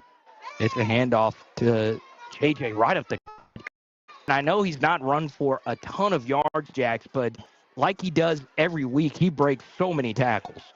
Yeah.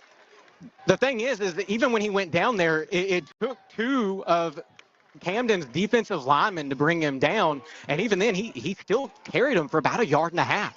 Cannon Jacobs, what a performance tonight for the QB. And they run a screen here, and it's incomplete. And it'll be 3rd and medium for the Cats. 2:34 left to go in this first half. Cats up by 7. Yeah, it looks like just a slight miscommunication there with the offense. Cannon looks out to the left and then immediately spins him out back around right to make the throw. Throws it a little hard, and the wide receiver just wasn't ready, and it winds up being an incompletion, putting it 3rd and about 7.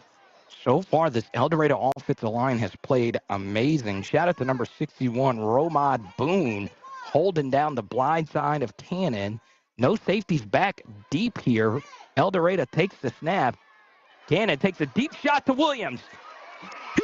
The ball was slightly underthrown and batted away by number 2, DeKalen Hunter.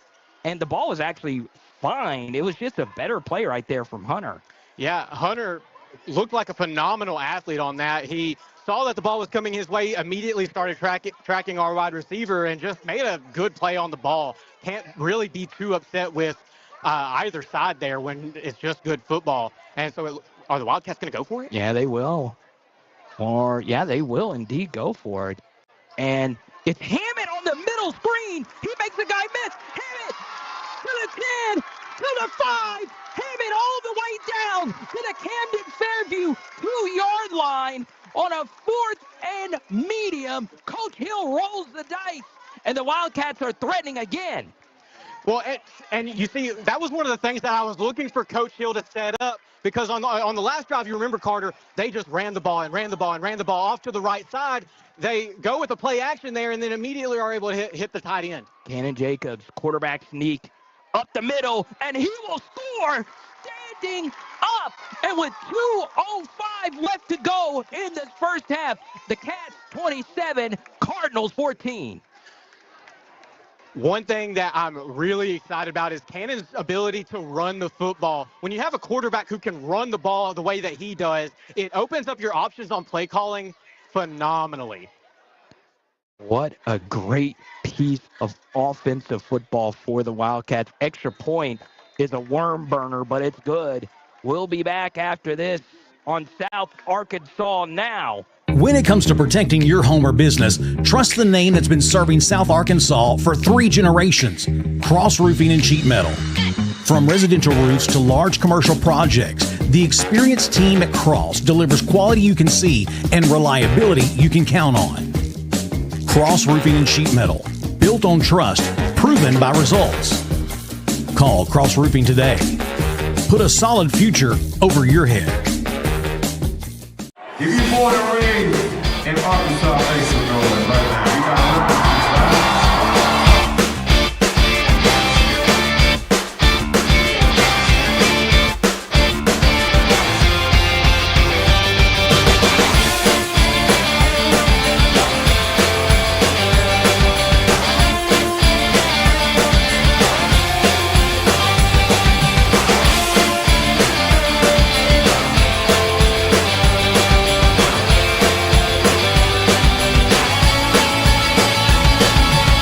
What an amazing place they've built right here in your town. Back in Camden, where the score is 28-14 Wildcats. Kickoff brought to you by Equipment Share. We have a little squibbler again. It will go out of bounds. Of course, El Dorado would prefer to keep it inbounds. Special teams coach who's had a prominent playing career in his own right, Keontae Larry, coaching up the El Dorado Wildcat kicker, who's done a fine job so far this evening, Eric Flores. And it looks as if it depends on where they will mark this for Camden-Fairview. And let's see what they decide to do here. The spots on these, this is interesting from Nick Vaughn. So they are going to force Flores to re-kick it. And the thought process behind this, even though they had good field position, they want to get Downing the football or one of these dangerous kickoff return man the football here to try and get a quick score. And Flores back to kick once again, thanks to our friends at Equipment Share. The kick is up, and it will be returnable. Camden-Fairview has it. It's Porsche out the middle, and it's spotted about where they would have taken over, and it'll be the Cardinals on their own 41-yard line. Exactly 2 minutes left to go in this quarter, in this half. And don't forget, coming up here at halftime is the El Dorado Custom Carpets halftime show. We'll get Jax's second half adjustments for both teams as we see Camden here line up in trips to the left. Both teams 2 timeouts remaining. And we'll see what Camden elects to do here. And let's see. A check at the line of scrimmage here from Dow. He has it. It's handed off here to the right side as Porsche for just a gain of a couple.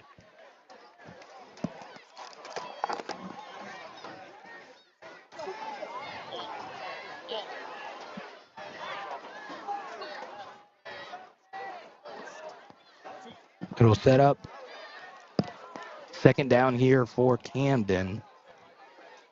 Empty set here. Dow playing pitch and catch. It'll be incomplete here. Sets up third down. 90 seconds left to go in this first half. El Dorado up 28-14.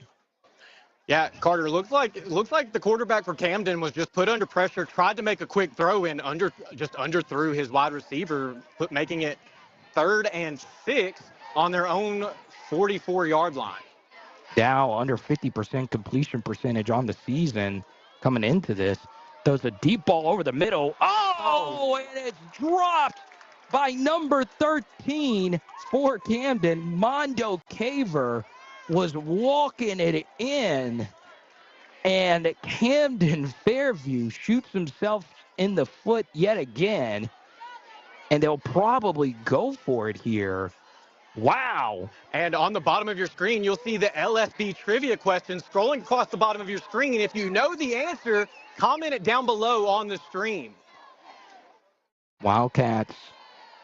Oh, it looks like it will be another pooch punt here for Dow. It has nobody back deep. It'll take an El Dorado bounce, and they will take over at their own 15-yard line. And with 1:19 left to go, El Dorado still has 2 timeouts left to go. So it's going to be interesting here, Jax. Does El Dorado elect to be aggressive in this spot? Carter, what I'm expecting to see from the Wildcat offense here is maybe some play action, hopefully getting the Camden defense to buy and then trying to air it out. There's been a couple times where we've had guys open downfield, and so I bet that's going to be what Cannon is looking for, is to fake a handoff at some point and hit a guy downfield for a big play. Now, if it'll happen on this very first play, I don't know. Yeah, it's going to be interesting. El Dorado trips to the right with a tight end to the right as well. They run counter. It's JJ once again carrying tacklers here for a gain of 3. Well, actually, they'll give them 4 here. You know, if I'm the Camden defense, I've got to be wondering, man, how am I not strong enough? Oh, no, they will call. It looks as if there was a flag here. False start on El Dorado. I'm a little shocked that it wasn't blown dead there. This has been a weirdly officiated game. So if you're just now joining us, Camden-Fairview, 70-yard touchdown pass to start things off here, called back for a penalty. Then a huge play in this half. Camden-Fairview line drives a punt. They get the ball back off the line drive punt that hit a linebacker right in El Dorado's face. A lot of chaos from the Zebras tonight, Jax. You know, and my thing is why did they allow the play to continue if they're going to call a false start?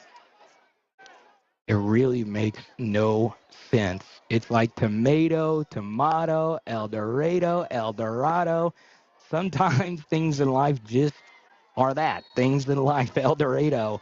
In the same formation here, and they run the same play, JJ to the right side, and he will be indeed brought down. That is big number 55 for Camden, the Kason Torrance. Yeah, Carter, what I really didn't like there is that the Camden brought our Wildcat guy down by the helmet. There wasn't a face mask called because he didn't grab the face mask, but he did grab the helmet. So I'm wondering what are they seeing there where they don't throw the flag? Yeah, so it looks as if both teams are pretty content to let this thing wind down. 5 on the play clock here for El Dorado. It is Samuel up the gut. Can he find a seam? He can't. And a decision here for Nick Vaughn. He elects to take a timeout. We'll be back in 30 seconds here. It's South Arkansas now. Season begins to slow down, you can still find plenty of homegrown fruits and vegetables at Davis Farms Country Market. Plus, a new shipment of baked goods just hit the shelf. And if you've ever wanted to know the difference between the meat from the big chain stores and locally grown Davis Double D Farms beef, you have to check it out. You'll be amazed, and you may never buy grocery store beef again. All of this and more at Davis Farms Country Market, 4523 Junction City Highway, or call 870-639-1323.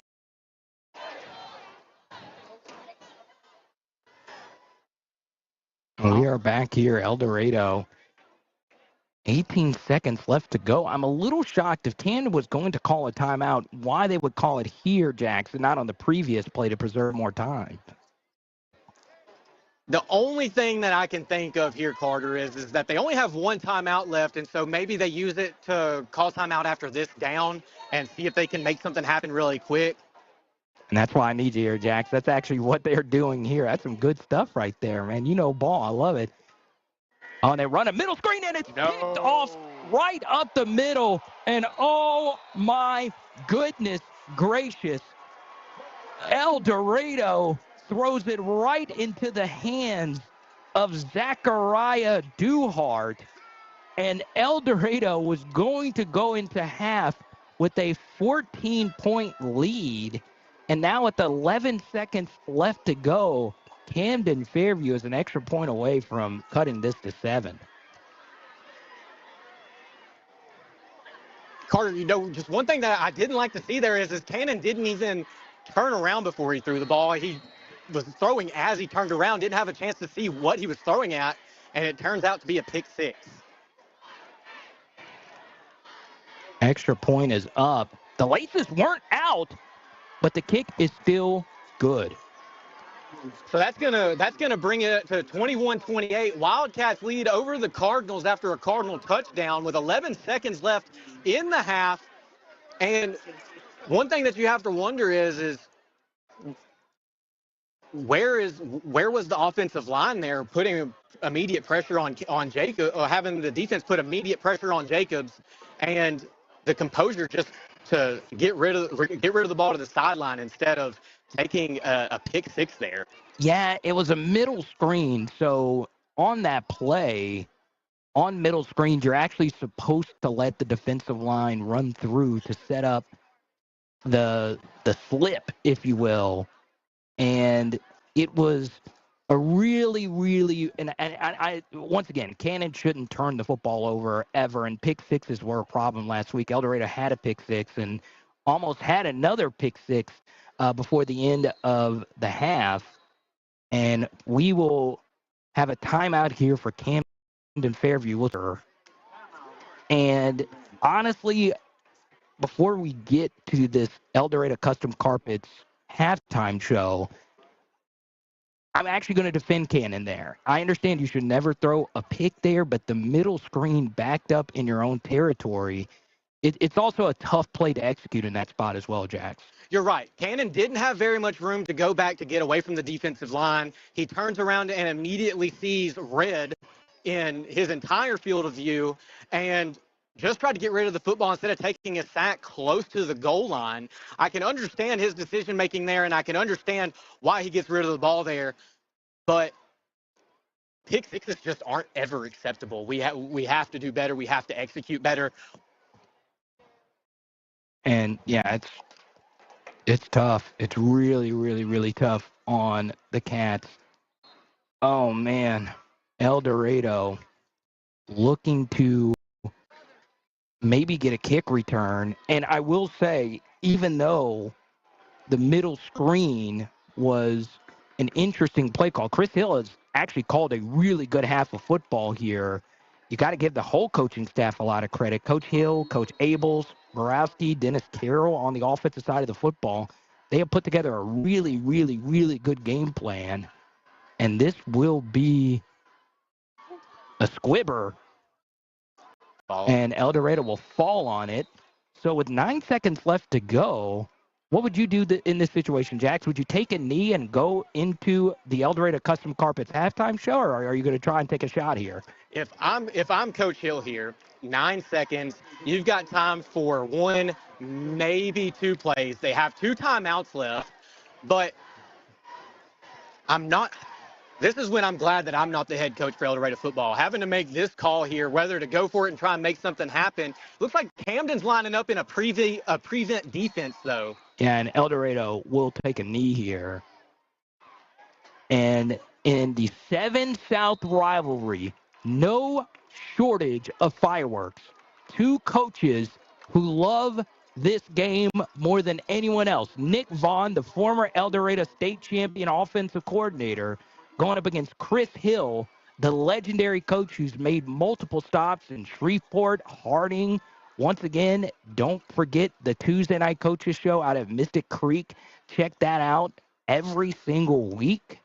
And Jax, man, that first half was nothing short of incredible. You're right, Carter. I mean, when you've got a high-scoring half like we just had, 28-21, Wildcats leading over the Cardinals, and one thing that I think that both sides here need to take into account is turning the ball over. Both sides have turnovers that have costed them dearly. You have the Wildcats with the pick six and a fumble when they were marching downfield, and then you also have the Cardinals with a fumble when they were marching downfield earlier. And the refs have been pretty involved in this game so far.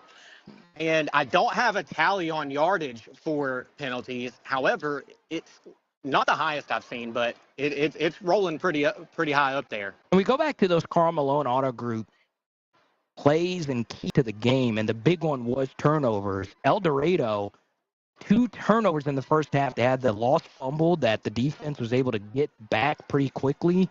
The pick six overshadows just a bit a phenomenal first half from the Wildcats.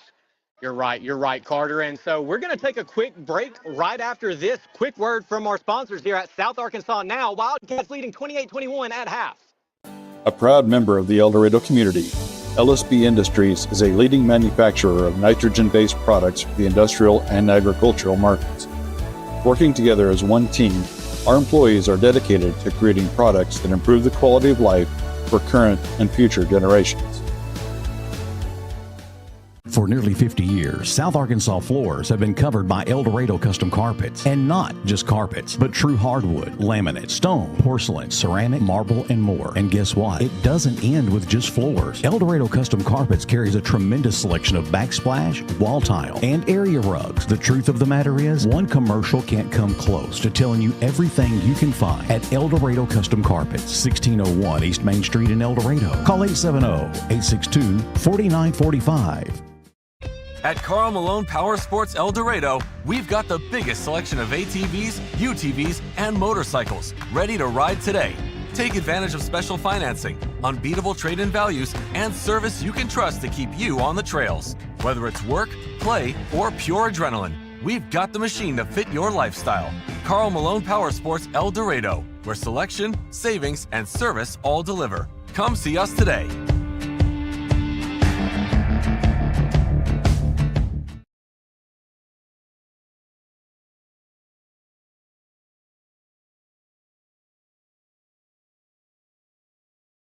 Show. My co-host Carter Bryant has stepped away to take care of a couple of things, but I'm going to give you my analysis of where we're at with the offensive and defensive adjustments that each team needs to make. And so starting off with one thing is the Wildcat defense has gotten torched a couple times on deep throws. And so that's one thing that the Wildcats are going to have to make adjustments towards coming back to in the second half, is making sure that they don't let themselves get beat over the top. And they got very, very lucky with a touchdown that was actually called back at the very beginning of the game, where Camden would have taken a 6-0 or 7-0 lead fairly early in the game. However, the play was called back, and the Wildcats were able to cause a turnover on downs and immediately go up on the Cardinals 7-0. And one thing that the Wildcats have done really, really well has been running the football. The Wildcats have run the football very well and have been able to bounce to the outside, bounce inside, shed tackles, dodge tackles, and has just been able to play what we like to call smash mouth football, running the ball. And during my time under Coach Todd Knight at Ouachita Baptist University, multi-time GAC champion, they believe very hard. They believe very thoroughly in smash mouth football. You're going to have better stamina. You're going to have better execution, and you're going to have more depth than we are if you want to beat us. And I believe that that's the same exact mentality that Coach Hill's bringing into this game, this rivalry game, saying I know my guys are faster, I know my guys are stronger, and I know my guys can execute better. We're going to keep running the ball, and you're going to have to stop it before we start just airing it out. And one of the really great things that I've been looking at is the offensive line's ability to get yardage themselves, pushing the Camden defensive line back and creating space and creating opportunity for the Wildcat backfield, whether it be running backs, quarterbacks, wide receivers coming through on motions, screens, whatever it is. The Wildcat offense and the Wildcat offensive line has just been dominant so far, not allowing the Camden defensive line to get too much traction, create too many tackles for loss. And the other really great thing that I've liked seeing from the Wildcats here is the hustle on every single play, showing the discipline that Coach Hill is putting in these players. I have yet to see a play where a Wildcat player was giving anything less than 100%. Dead sprint, didn't matter if the ball was coming their way as a wide receiver or if the ball was being run to their side as an offensive lineman. Every single Wildcat player is putting in 100% effort. And you can see that this rivalry game just means that much to them. This isn't just a normal game for the Wildcats or the Cardinals. This is a rivalry game. These guys grew up playing together. These guys grew up playing each other on Saturdays in the morning in Pee Wee and in 7th and 8th grade and in 9th grade in JV. And so now they're finally at the varsity level. These guys know each other. These guys have played ball together for years. And so not only are we seeing the best football from each team that they can get, but these guys know each other probably better than any other team in the state knows each other. And we're seeing each coach pull out their tricks, pull out their execution, and just relying on their guys to stay more disciplined, stay heavier on the football, and just fighting that much more. And so we're going to take another quick break right after this. Quick word from our sponsors here at South Arkansas Now, SouthArkansasNow.com. Derrick Henry. Hey, Jake from State Farm. I saved so much bundling, it inspired my workout. Auto! Home! Okay, and this is Auto again, right? Auto! Hey, this is my living room. Home! Bundling, just another way to save with the personal price plan. The dog isn't allowed on the couch, Derek. Like a good neighbor, State Farm is there.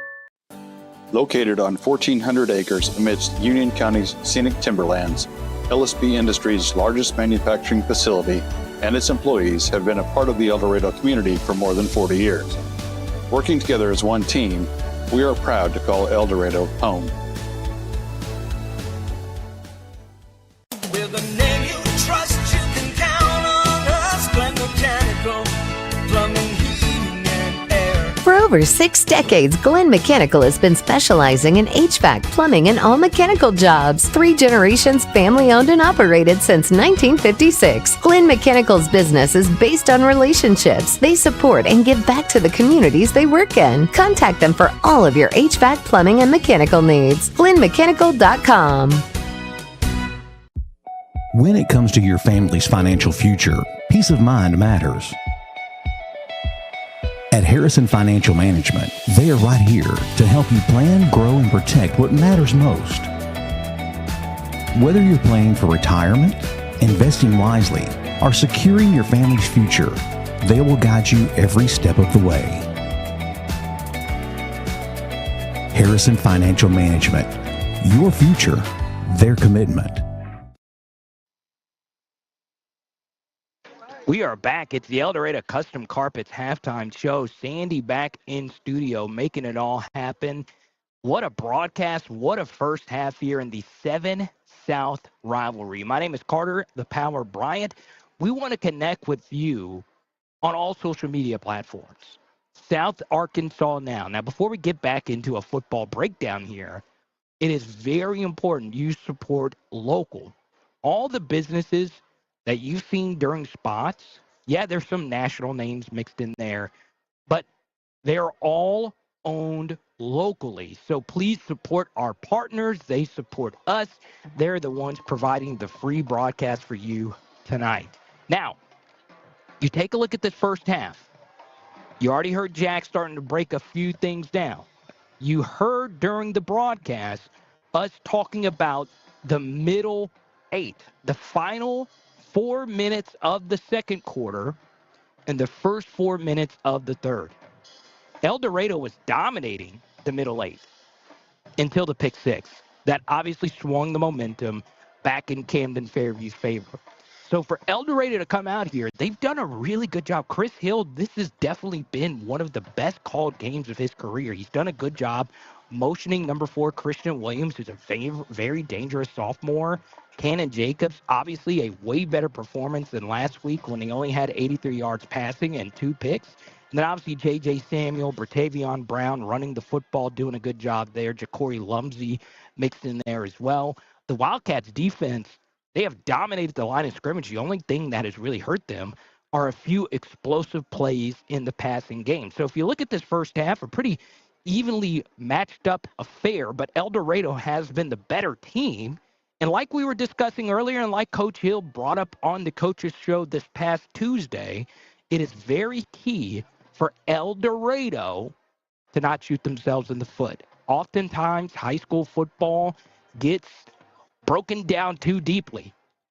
Sometimes it just comes down to not making that crucial mistake. And you know what another crucial mistake would be? If you didn't check out our friends at El Dorado Custom Carpets. They're the ones making this halftime show possible. And look, you can go to quite a few places for all your carpeting needs. But El Dorado Custom Carpets, that's why they're named El Dorado Custom Carpets. They have been serving the 870. And here's the thing. You don't even have to be in El Dorado. You can go anywhere in Union County. El Dorado Custom Carpets, they are there for you. Check them out. Like them on Facebook, El Dorado Custom Carpets. We bring back Jax Sanford. We're talking about the middle 8, Jax. Overall, El Dorado, if they limit the mistakes, they should be able to take home the 7 South trophy. You're right, Carter. We're coming out of the second half with a 7-point lead, and the Wildcats have been able to establish a very good run game. And Camden's going to have to make some major adjustments on defense in order to keep El Dorado from running the ball as much as they have it over the first half. And another thing is that the Camden offense hasn't really been as productive as they've wanted to be. 7 of the Cardinals' points have came off of a pick six, and so the Camden offense has only scored 14 points, half as many as the Wildcats. And so what I'm really liking to see is the ball hawkness and the quick ability to make the tackles that the defense has been displaying tonight for the Wildcats. Before we get to another key of the second half, we want to shout out all our producers. Sandy Sanford making us sound all great. Grant Merrill overseeing everything. We're nationwide, baby. You can be watching us in Portugal right now. That's the big reason why we wanted to start the streaming service, because Jax, we got people watching from all around the US of A. Actually, one of my high school buddies is watching from Wyoming. Wyoming. What? Shout out to you, Mark. We appreciate your support. And also, Jax, I'm a little shocked that I'm bringing them up first, because these are two ladies that have really helped your life out in a major way. That, of course, is Brittany Haynes and Peyton Tolbert behind the camera tonight, doing some great work for us. You're right. My sister Peyton is behind one camera, and Brittany and I have been friends since I almost pretty much knew how to speak. I mean, Brittany's been a good family friend, and so has Elizabeth. And that actually reminds me that I do want to give a shout out to our friends over at Southern Sass, whether it be sports pictures, senior pictures, family pictures, whatever it may be. Give them a shout out, or give them a follow on Facebook at Southern Sass Image and Design. And if you want, for this week's or next week's games, you can actually pre-order your player, your cheerleader, your student athlete to have their pictures professionally done by Southern Sass Image and Design. And you can find that link on their Facebook, Southern Sass Image and Design. I also want to shout out our friends at Promed Ambulance. You know, I used to interview the Promed Ambulance guys in my last life. And the fact that they're still serving Union County and surrounding areas, they actually go out there and save lives. You know, we're very lucky to get to do the broadcast thing. I'm very lucky in my personal life to be a YouTuber. In the grand scheme of things, I don't matter. But you know who matters? The people who's out there saving lives. And that's exactly what Promed Ambulance does. One of my favorite things about Promed, Jax, is, you know, last week after the game, I went to my home comedy club, the Looney Bin. And I saw where you're going. Yeah. So I get there, and they ask me to go up. So I Have you ever done stand up? Yeah, I did stand up for 5 years. That's where I started. I was in my home club, and but actually, what happened was, so I get there, they're like, "Hey, Carti, you want to go up?" And it was just a little too late, and I was like, I'm glad I didn't go up. But I bring that up because I used to drive to Little Rock 2 times a week to go do stand up. And what's fascinating is oftentimes I would see a Promed ambulance truck. I didn't know they did this. Mm-hmm. They're just set up on the side of the road, ready to make a call and save a life in Hampton. You're right. I didn't know all of what Promed Ambulance does. And I interviewed them a gazillion times. I didn't know that they did that. And that's why Promed Ambulance wants to support South Arkansas now, because they support the community of not only El Dorado, but Camden, Hampton, and all throughout South Arkansas. You're right. I mean, even as far as Hot Springs. That's insane. I don't think people understand how insane that is. So shout out to Promed Ambulance. All the way in Hot Springs. Are you kidding me? I'm not. But, Carter, really quick, before we cut to another break, before we come back for the second half, I do want to talk a little bit more about the stats. Camden has only 8 yards on 18 rushes. So that the Wildcat defensive line has been putting up a front and stopping the run for the Cardinals. 66 yards on 8 completions, 8 for 15 on the pass, with 4 penalties for 102 yards for Camden. And here on location, I cannot state enough how many Wildcat fans are here. They truly have outnumbered Camden fans. I think I undersold it. I said it was like a 2-to-1 numbering. It's actually 3.5 to 1. I was about to say it's close to 4. It's close to 4. And Carter, I think that this huge crowd really helps boost El Dorado up when they're playing an away game. I mean, El Dorado has 157 yards through the first half on 24 rushes, 2 for 5 passing for 40 yards.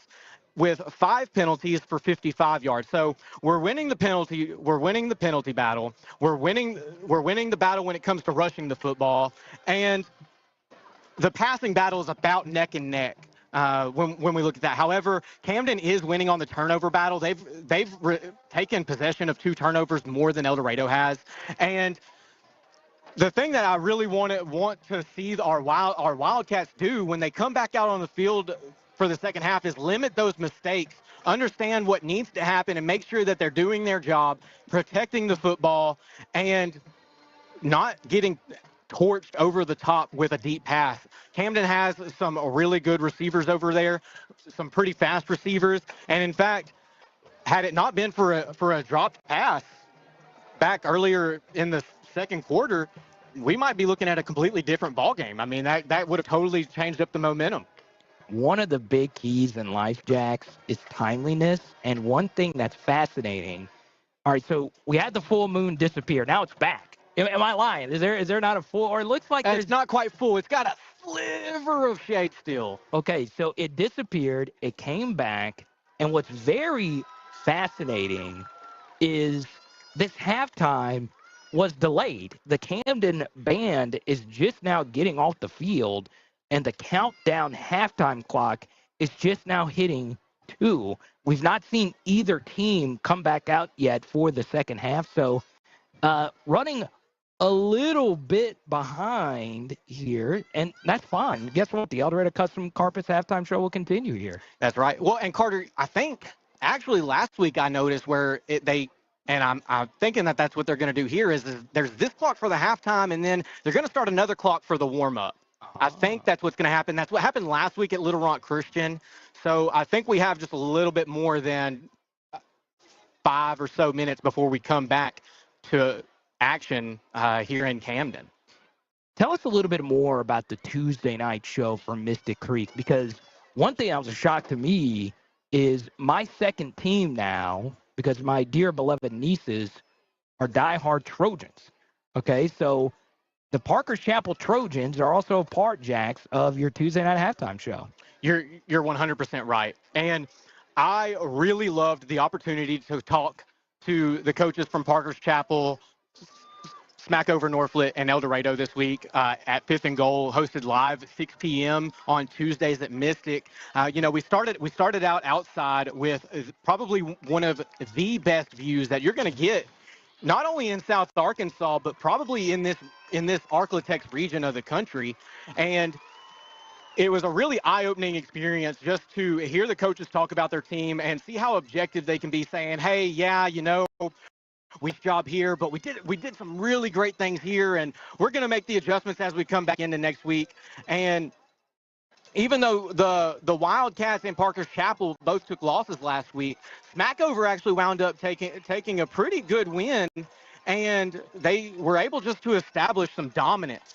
And so I'm looking forward to this coming Tuesday when we get back to 5th and Goal with the coaches around Union County, and just hearing more about the games that are happening adjacent to us right now. Yeah, so what's really fascinating about your show and why it's so important is, what a lot of people don't know is Union County, they have a Sports Hall of Fame, and it's phenomenal. And it's interesting. I had this trivia question last night for my viewers. The all-time Louisiana College is from Union County, Arkansas, from the Strong Bulldogs, Mr. Kenneth Dixon. And that's why that coach is important, because, look, we want to highlight the ghosts of South Arkansas football. And we see a few for El Dorado. Number 6, J.J. Samuel, might not be Kenneth Dixon level good, but he is an all-state performer, and he continues, Jax, to perform at a high level. You're right. And, it was a really strange thing back all those years ago, going to a strong football game, and all of a sudden you're seeing coaches from all kinds of universities coming to scout Kenneth Dixon. We're talking what was then Power 5 programs coming to look at Kenneth Dixon, and then he decided to stay in our own backyard, going to Louisiana Tech. And just We love to see those kinds of players come through Union County. It doesn't have to be El Dorado. It doesn't have to be Parker's Chapel. It doesn't have to be any specific school. We just love seeing those players come through Union County because as a whole, that makes the whole county look better as you're playing those guys growing up. I mean, you know that the Pee Wee leagues are playing strong Camden. And here at Camden-Fairview, where the Wildcats are leading 28-21. And we'll be right back after this quick word from our sponsors here at SouthArkansasNow.com. At Karl Malone Power Sports El Dorado, we've got the biggest selection of ATVs, UTVs, and motorcycles ready to ride today. Take advantage of special financing, unbeatable trade-in values, and service you can trust to keep you on the trails. Whether it's work, play, or pure adrenaline, we've got the machine to fit your lifestyle. Karl Malone Power Sports El Dorado, where selection, savings, and service all deliver. Come see us today.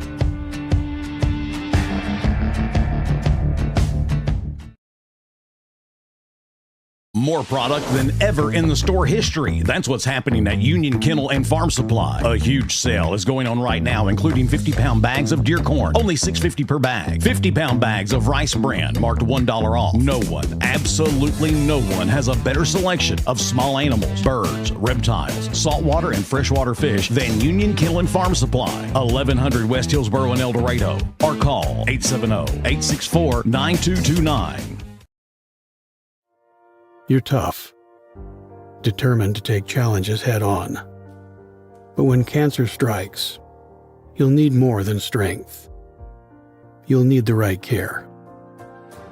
We provide the tools you need to fight and the compassionate care you need to keep going. Every step of the way. Carti. We're with you. Bad things happen, and of course, they never happen at the right time. Maybe it's just a little bump and cosmetic damage, or it's turned into a huge insurance claim and you just don't know where to go next. That's why so many of your neighbors and friends call on Cook's Body Shop in El Dorado. From the minor to the major, Cook's Body Shop is in your corner. Need someone to help you deal with insurance? Look to Cook's. Need advice on what to do next? Look to Cook's. Need a free estimate? Look to Cook's. Bad things are going to happen, and when they do, look to Cook's.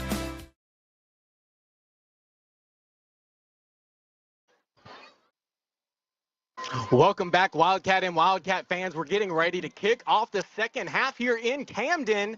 Wildcats leading 28-21. This kickoff is brought to you by Equipment Share. With everything from pipe fitters to excavators, get your project kicked off right with Equipment Share. Camden's going to kick off the ball here, and it's going to be just a little squib kick, and it's going to roll all the way back before it's fielded by the Wildcats, and they're just going to fall on it on about the 13-yard line. Looks like some miscommunication there from some Wildcats, and they just decided to take the ball where it was at about the 12-yard line. And I just got some scores here. Fountain Lake and Smackover are tied at 0-0, and Gurdon and PC are also tied at 0-0. So got some pretty interesting games happening around the county and around the state tonight. Some pretty intense ball games with the Wildcats only having a 7-score lead over the Cardinals. And we haven't updated. It's 14-14. Smackover's winning 42-14. Shout out to the Buckaroos. Trips to the left side. It's a quick screen, and it is indeed incomplete to Christian Williams, and it'll set up 2nd and 10. El Dorado 0-1 on the season. Last week took one on the chin, 35-14. They've already doubled the amount of points they scored from last week. Camden looking to go to 1-1 themselves. They lost last week to Arkadelphia 17-14. Wildcats take the snap. It is J.J. Samuel to the right side. And a great play right there from Camden-Fairview. I believe, Jax, that's the first time I've seen J.J. brought down on first contact. Shout out to Eric Seguin. You're right. I believe that is the first time that Samuel was brought down on first contact. He's been so good tonight at shedding tackles or just carrying the defense with him as he tries to pick up another couple yards. And so that's going to put it at 3rd and about 4, maybe, or about 5 yards on the Wildcat 17-yard line. El Dorado pass protection has been good tonight. Wildcats take the snap. Traditional drop back here. Thrown over the middle. What a throw. Oh, and Paxton Strong breaks the tackle and falls forward for a few extra yards. And right when I said the pass protection was good, pressure right up the middle, Cannon Jacobs staring down the barrel of the gun makes a huge throw for a Glenn Mechanical first down. I really love the composure Cannon had while he was in the pocket there. He saw Camden charging in on him. He kept his composure, made a good throw. Wildcats get a first down. Tough catch as well. It's JJ to the right side. Has a crease. JJ makes another guy miss and falls forward for a gain of 8. Yeah, that's going to put the ball on about the Wildcat 42-yard line. And I think the Wildcats are getting ready to make a march downfield here, Carter. This is some ridiculously good offense from El Dorado.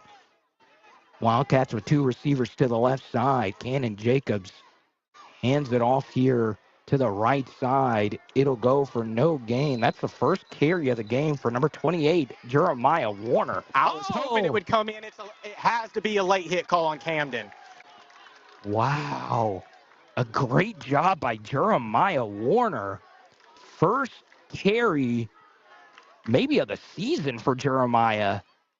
And El Dorado is really bullish on Jeremiah's future. Still waiting on an official call for the flag. We do get a personal foul. That'll be enough, Jax, for a Glenn Mechanical first down.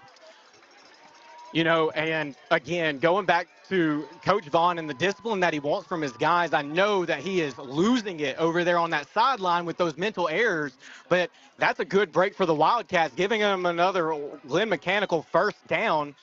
Leading 28-21 with 10:09 left in the third quarter. Wildcats line back up, ready to snap the ball. And it'll be Ja'Cory Lumsey. No, it's a little double pass. Up the middle, number 10, Paxton Strong, who's had himself a good half so far, picks up a few yards and have set up second and medium here for El Dorado. We want to shout out our partners for tonight's broadcast, our friends at Cook's Body Shop. For all your auto repair needs, check out Cook's Body Shop, serving all of South Arkansas. Cannon Jacobs, what a game thus far. The one mistake at the end of the second quarter. Cannon takes the snap here, takes a sideline shot. He is wide open, and that is number 10, Paxton Strong, and he takes it all the way. El Dorado takes a 2-possession lead. Carter, the thing that I loved to see there is the defense looked so confused on what was about to happen with the ball. They didn't know if it was going to be a run. They didn't know if Cannon was going to take off with it. And all of a sudden, Paxton Strong is open downfield, able to make an easy catch and take it in for another Wildcat touchdown. And kicking the extra point, number 82, Byron Henriquez.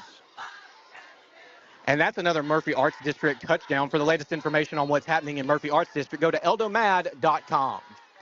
And there's a flag on the play. Offside here on Camden-Fairview. So Chris Hill has a decision to make. Is he going to go for 2? Let's see. Oh, he's going to go for 2 here. Now that it's half the distance, no, Chris Hill decides against it. The Wildcats wanted to do it. Analytics say you should do it, but they still decide to go for the extra point here. It's up, and it is good. Byron remains perfect on extra points for the season. Back in a moment. Wildcats up by 14. It's South Arkansas now.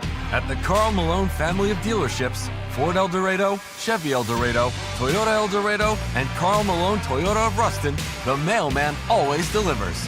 With over 200 brand new vehicles and over 150 quality pre-owned options, you're sure to find the perfect ride. Looking to sell? We'll buy your vehicle, paid on the spot. 4 dealerships, one name you can trust, Karl Malone. Because when it comes to great deals, the mailman delivers. 1 Non-stop phone calls, registered mail, repossessions, or threats of lawsuits from creditors, and it seems like no one is willing to let you hit pause and just catch your breath. You need the help of Robert Rushing and the Rushing Law Firm. Bankruptcy is not the end. It could be a chance for a fresh start. The Rushing Law Firm goes to work for you, letting you hit that pause button and start over. Call the Rushing Law Firm today at 870-875-2940 or stop by the office at 725 Northwest Avenue in El Dorado. The Rushing Law Firm. Coming back to Camden-Fairview, Wildcats lead 35-21, 9:27 left in the third quarter. This kickoff is brought to you by Equipment Share. Get your project kicked off right with Equipment Share. It'll be the kickoff specialist again for El Dorado, number 40, Eric Flores. Wildcats up by 14, 9:27 left to go in this third quarter. It is a pooch, but it's on the ground. It's live. Almost picked up by El Dorado. Number 4, Dayton Browning, who's been near perfect, misjudged the flight of the ball. Some ridiculous hustle right there by number 15, Jalen Dunn, almost recovers it.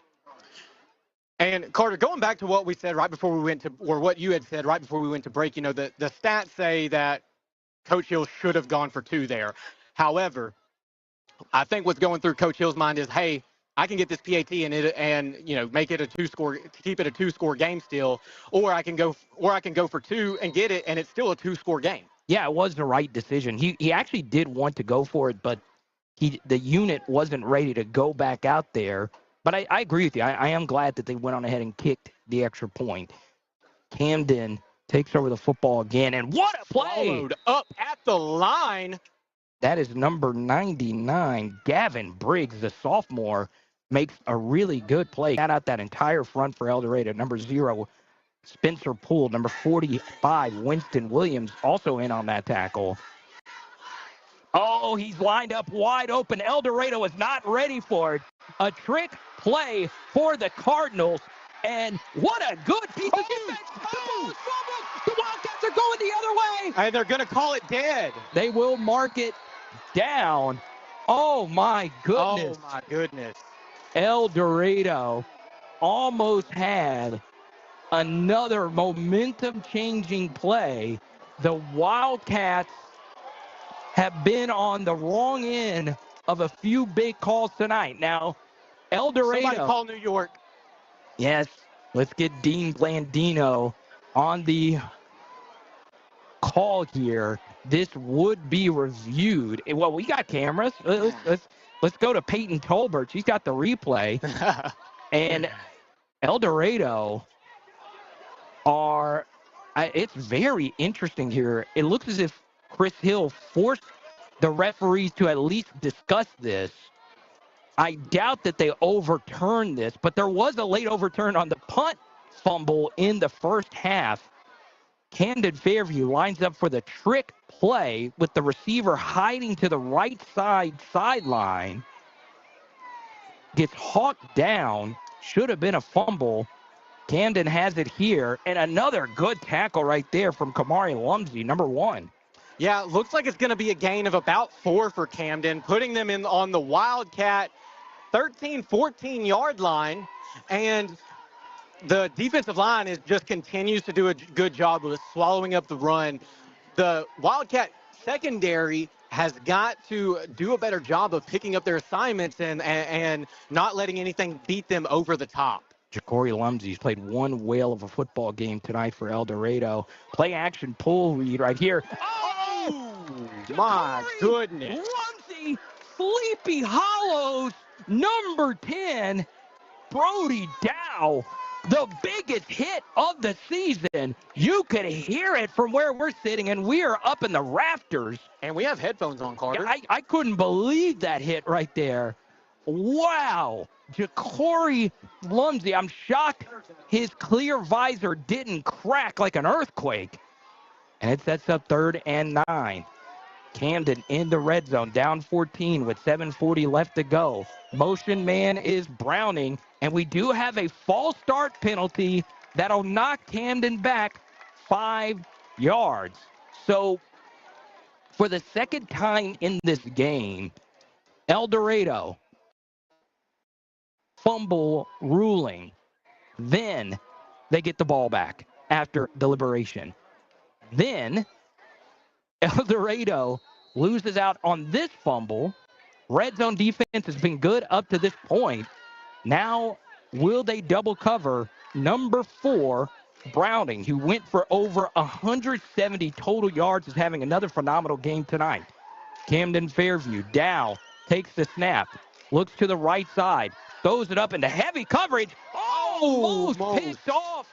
Number 19 for the Wildcats, Jaquavion Hampton, almost was going the other way with it. Hampton made the touchdown-saving tackle a minute ago and almost scored a touchdown going in the opposite direction. And it sets up 4th and smack over here for the Camden-Fairview Cardinals. Yeah, and Carter, like you said, 4th down, they should be in the red zone. However, they took a tackle for a loss, and now the Wildcats just have to get one more stop here to get the ball back. Empty set. Dow takes it, throws it up into the air, and this time Hampton gets his interception, and he's going the other way to the 10. Cuts back through to the 20. Has to hold on to it, and he does. That drive dominated by number 19, the man of the hour. That is Jaquavion Hampton.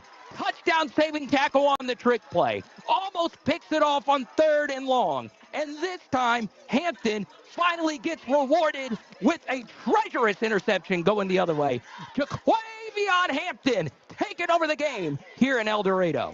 And he got up for that ball. He had the bunnies. And the great thing is we could have just taken a turnover on downs, but when you get a pick like that, it says something to the other team. Always good for the stat sheet. Wildcats taking things over in Ouachita County here tonight.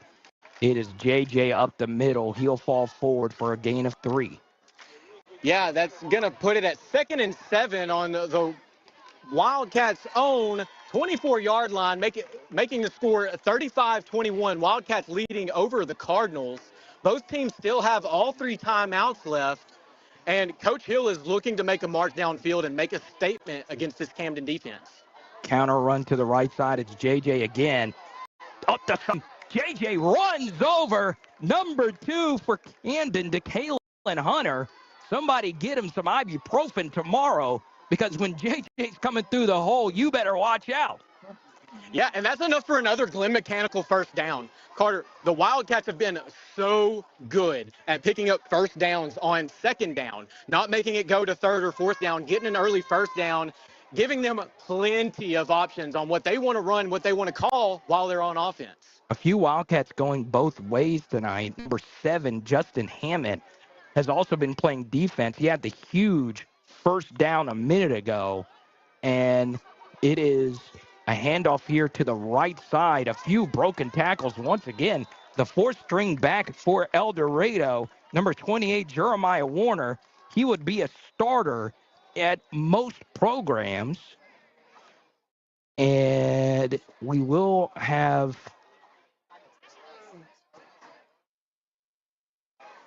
a deliberation here.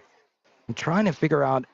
Oh, it looks as if, once again, we've had a moon disappear and reappear. We had a punt right into the face mask of a Wildcat, and now a timeout on the field for a broken chain here, Jax. We've seen it all tonight.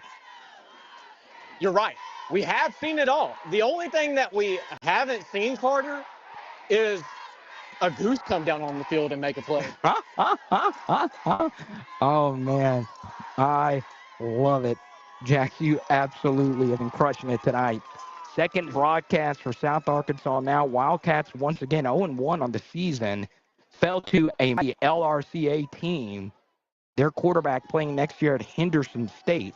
Tonight, the Wildcat defense has been the story, but the El Dorado offense has also been clicking tonight. Jacobs on the zone read pull, Paxton into the flat, and it'll depend on where they mark him here. Looks like for a gain of about a yard. It'll be 3rd and short. 6:12 left to go in this 3rd quarter. Once again, if you're watching via Facebook, please hit the share button. If you're watching on YouTube, like and comment. And Jax pulls his own read here, and it'll be a loss here. And a stare down. Oh my goodness! Number 55 for Camden-Fairview lacks some serious discipline there. The Kason Torrance stared down number 8, Cannon Jacobs. And once again, we have seen it all. Was it the absolute most egregious, I guess you could say, personal foul, celebration penalty? No, it's not the worst. But when you do it, Jax, in front of the white hat, they're going to throw the flag every time. Yeah, absolutely. You can't just step over the quarterback after a sack like that and stare him down and take your time to get up from over him and expect the white hat to not say anything. So that's going to give the Wildcats another Glenn Mechanical first down, putting the ball in on the Camden, what is that, 43-yard line. What a big play. The flag on the field looks like a banana from Mario Kart. And speaking of pure chaos, El Dorado will go to the backup quarterback here, Gavin. They move the ball even more. Yes. It looks as if they tacked on an extra 15 afterwards. It might have been Camden's sideline going absolutely berserk. And it is indeed Gavin Jacobs who checks in to the game. Gavin, of course, related to number 8, Cannon Jacobs. A family affair. Elliot Jacobs, the athletic director here at El Dorado, standing down at around the 5-yard line for the Wildcats. Played quarterback in his own right, went on to Arkansas State and had a fantastic career for the Red Wolves. Once again, his heart will be torn tomorrow as Arkansas takes on Arkansas State, and we'll see what Gavin could do here at quarterback. And Camden takes a critical second-half timeout. We'll be back right after this. It's South Arkansas now. Hitting a buck to hang on the wall rarely happens by accident. It starts with preparation, takes some skill, and often even a little luck. Country Village Sporting Goods is your headquarters for all three. Right now, check out a brand new shipment of feeders, so new that they're still pulling them out of the boxes. A huge selection of lacrosse boots and plenty of warm weather camo for that early season hunt. And of course, bow hunters can't go wrong with the sales and service at Country Village Sporting Goods, 965 Smackover Highway in El Dorado. Need equipment for your next job? Don't settle for the traditional rental experience. The rental experience with Equipment Share is a great experience. We rent everything from dozers to skid loaders, mini excavators, even smaller hand tools. They've always got what we need. They're timely. The billing is quick and accurate. The guys are able to set it up. They do it through their phone. I love Equipment Share. Renting with Equipment Share is not like any other company out there. It's 1,000 times better.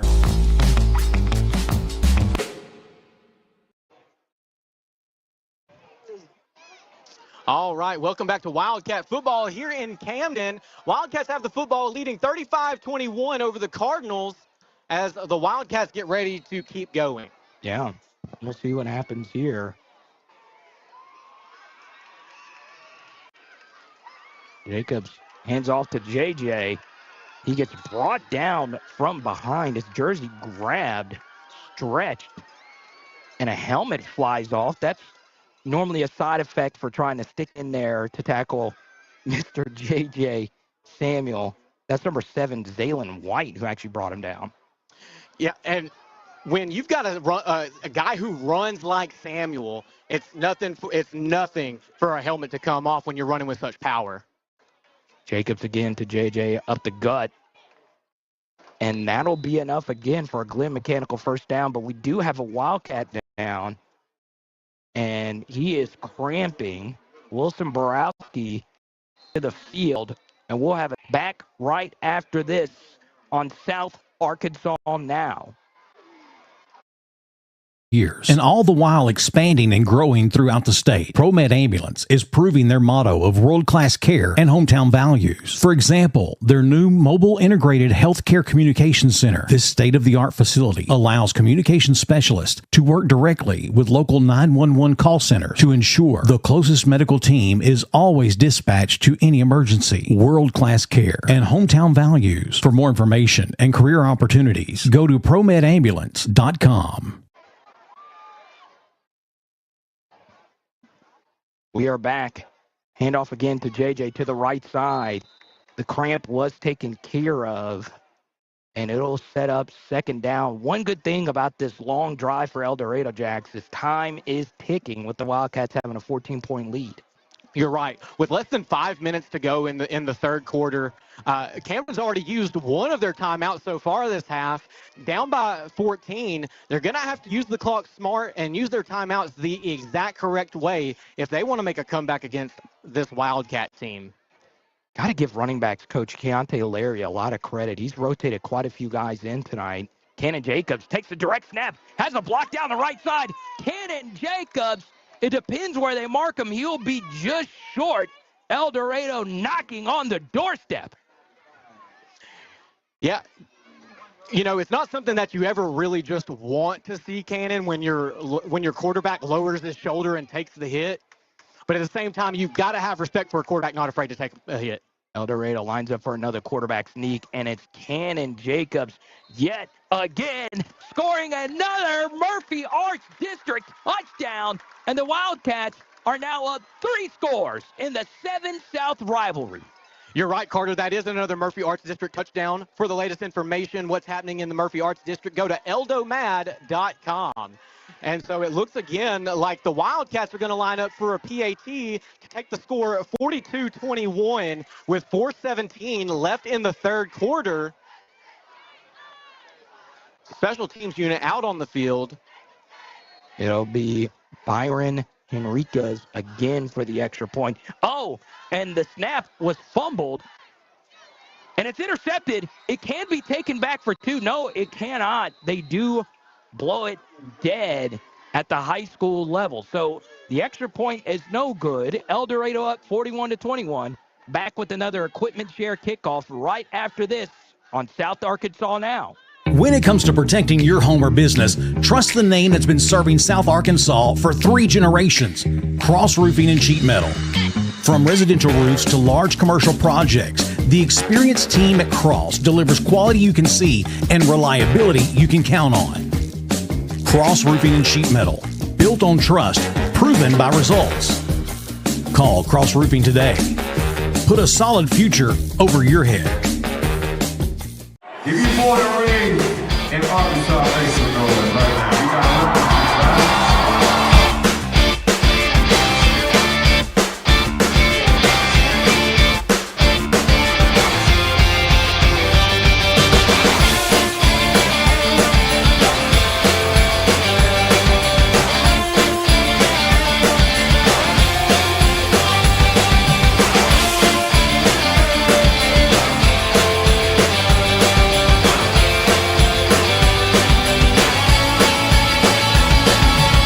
What an amazing place they've built right here in your town.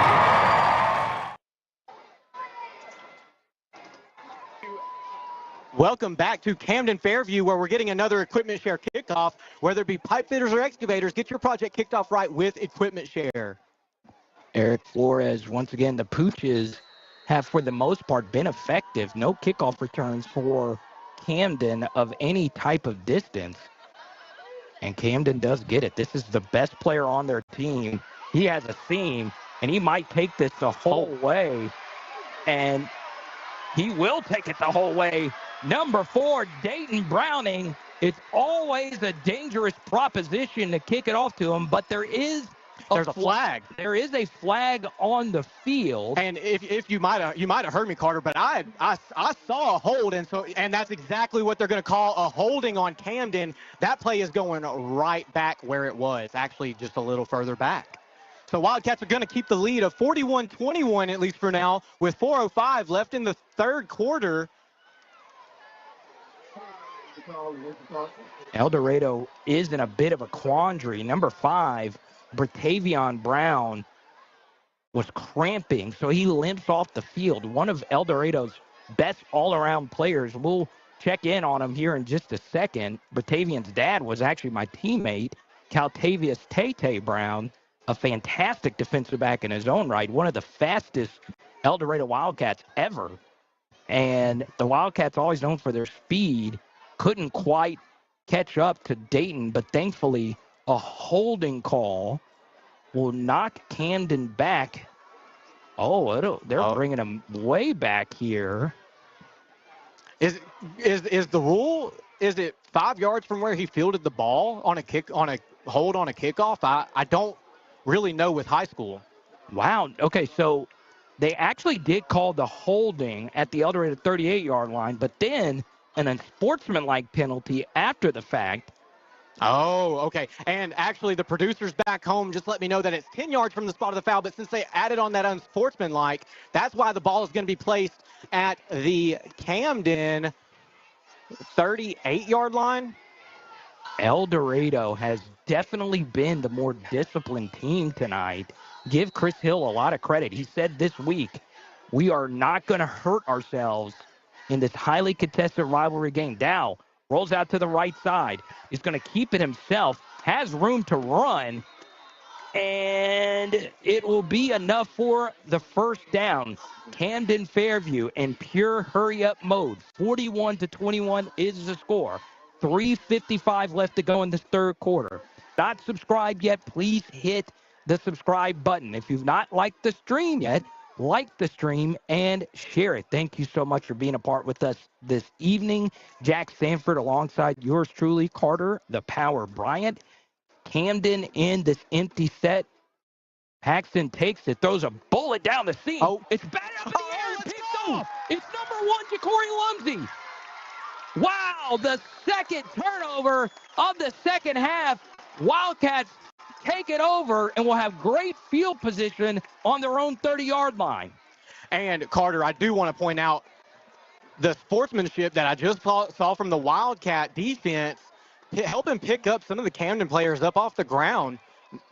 And just you see a difference there between Camden, who's had a couple of unsportsmanlike conduct penalties, and then you have El Dorado, who's helping pick the other team up off the ground. And so I think that says a lot about who Coach Hill is and the discipline and the respect that he puts into these guys' hearts. And I know we're broadcasting from the Wildcats' point of view, but it is clear that El Dorado has been the more disciplined team tonight.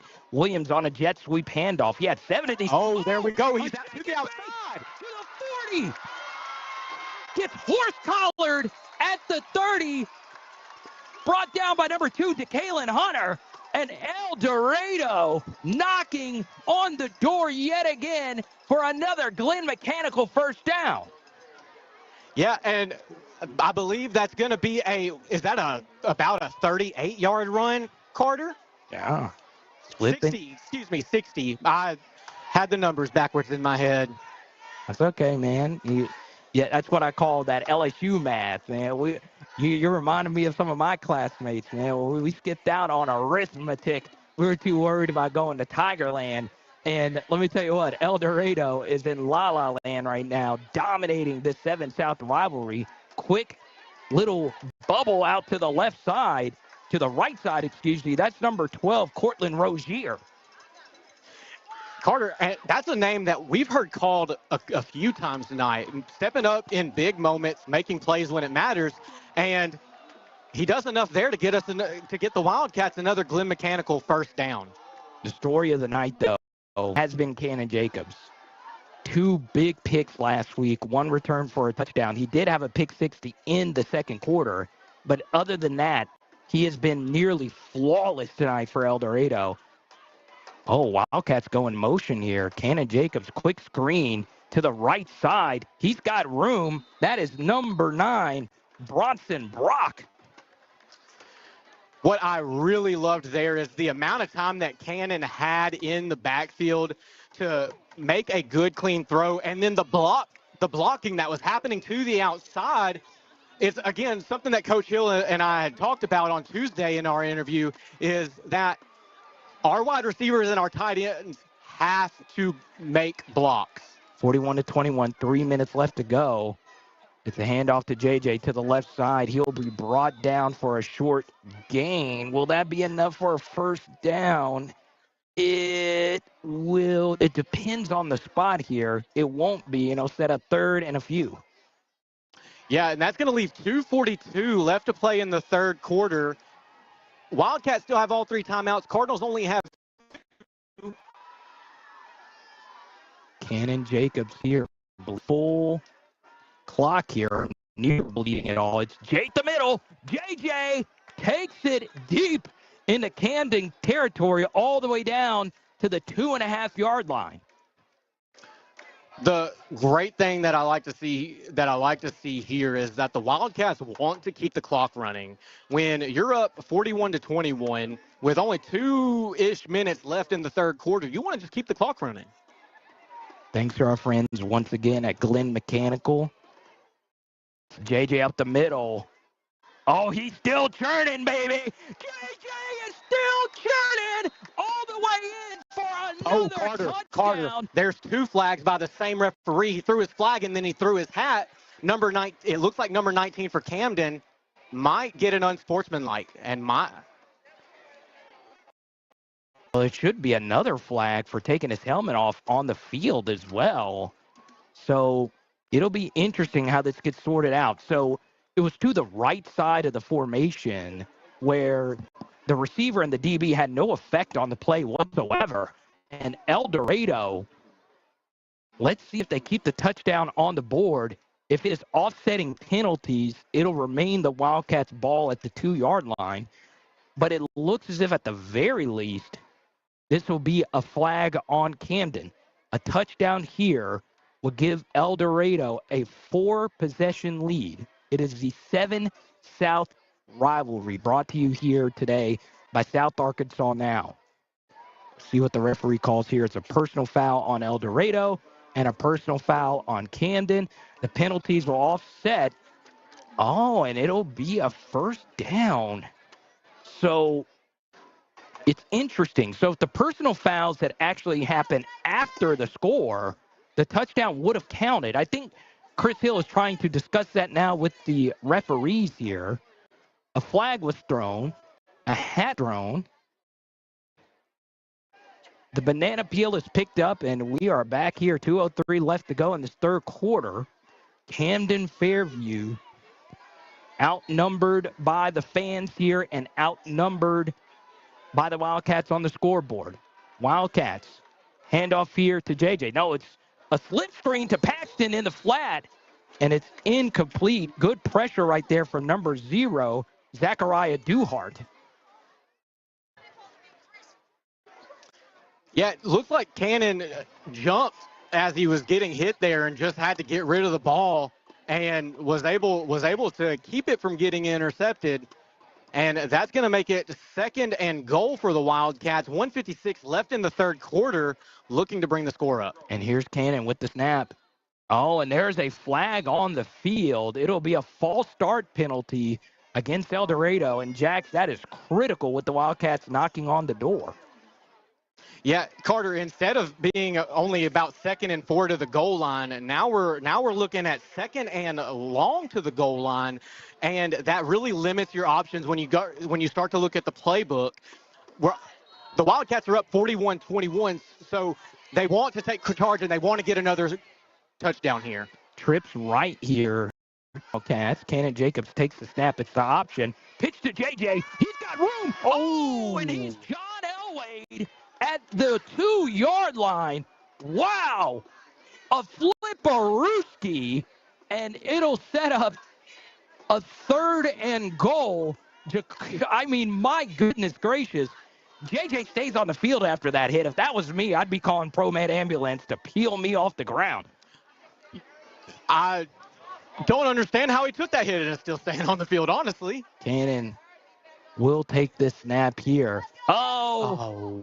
And it'll be false start on number 7. Justin Hammett, who's played an amazing game on offense and had a huge first down. El Dorado did get Camden to jump off sides, but because Hammett moved on the hard count, it'll set up 3rd and goal from the 6. El Dorado rotates in Jeremiah Warner, who's earned quite a bit of playing time tonight. To the left in the slot now is number 4, Christian Williams. They set up a screen. Oh, and it's almost picked off going the other way. A huge hit as well there, Jax. Yeah, Camden-Fairview player's helmet comes off there. That's going to bring it to 4th down for the Wildcats. And now Coach Hill's question is going to be, does he go for it here or does he just take 3 points? Yeah, number 82, Henriquez Byron, has actually been a really good field goal kicker. It would not shock me if El Dorado takes a timeout, and with 11 seconds left on this play clock, Chris Hill will go on ahead and take a timeout. We'll be back right after this on South Arkansas Now.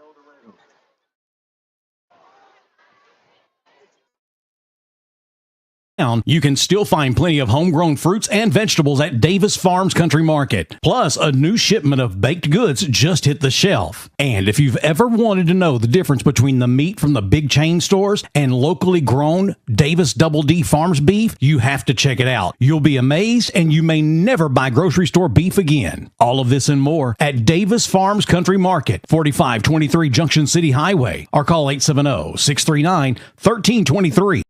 LSB Industries is committed to playing a leadership role in the production of low and no carbon products that build, feed, and power the world. Our El Dorado carbon capture and sequestration project is helping the company reduce its carbon footprint while enabling us to provide our customers with low carbon products.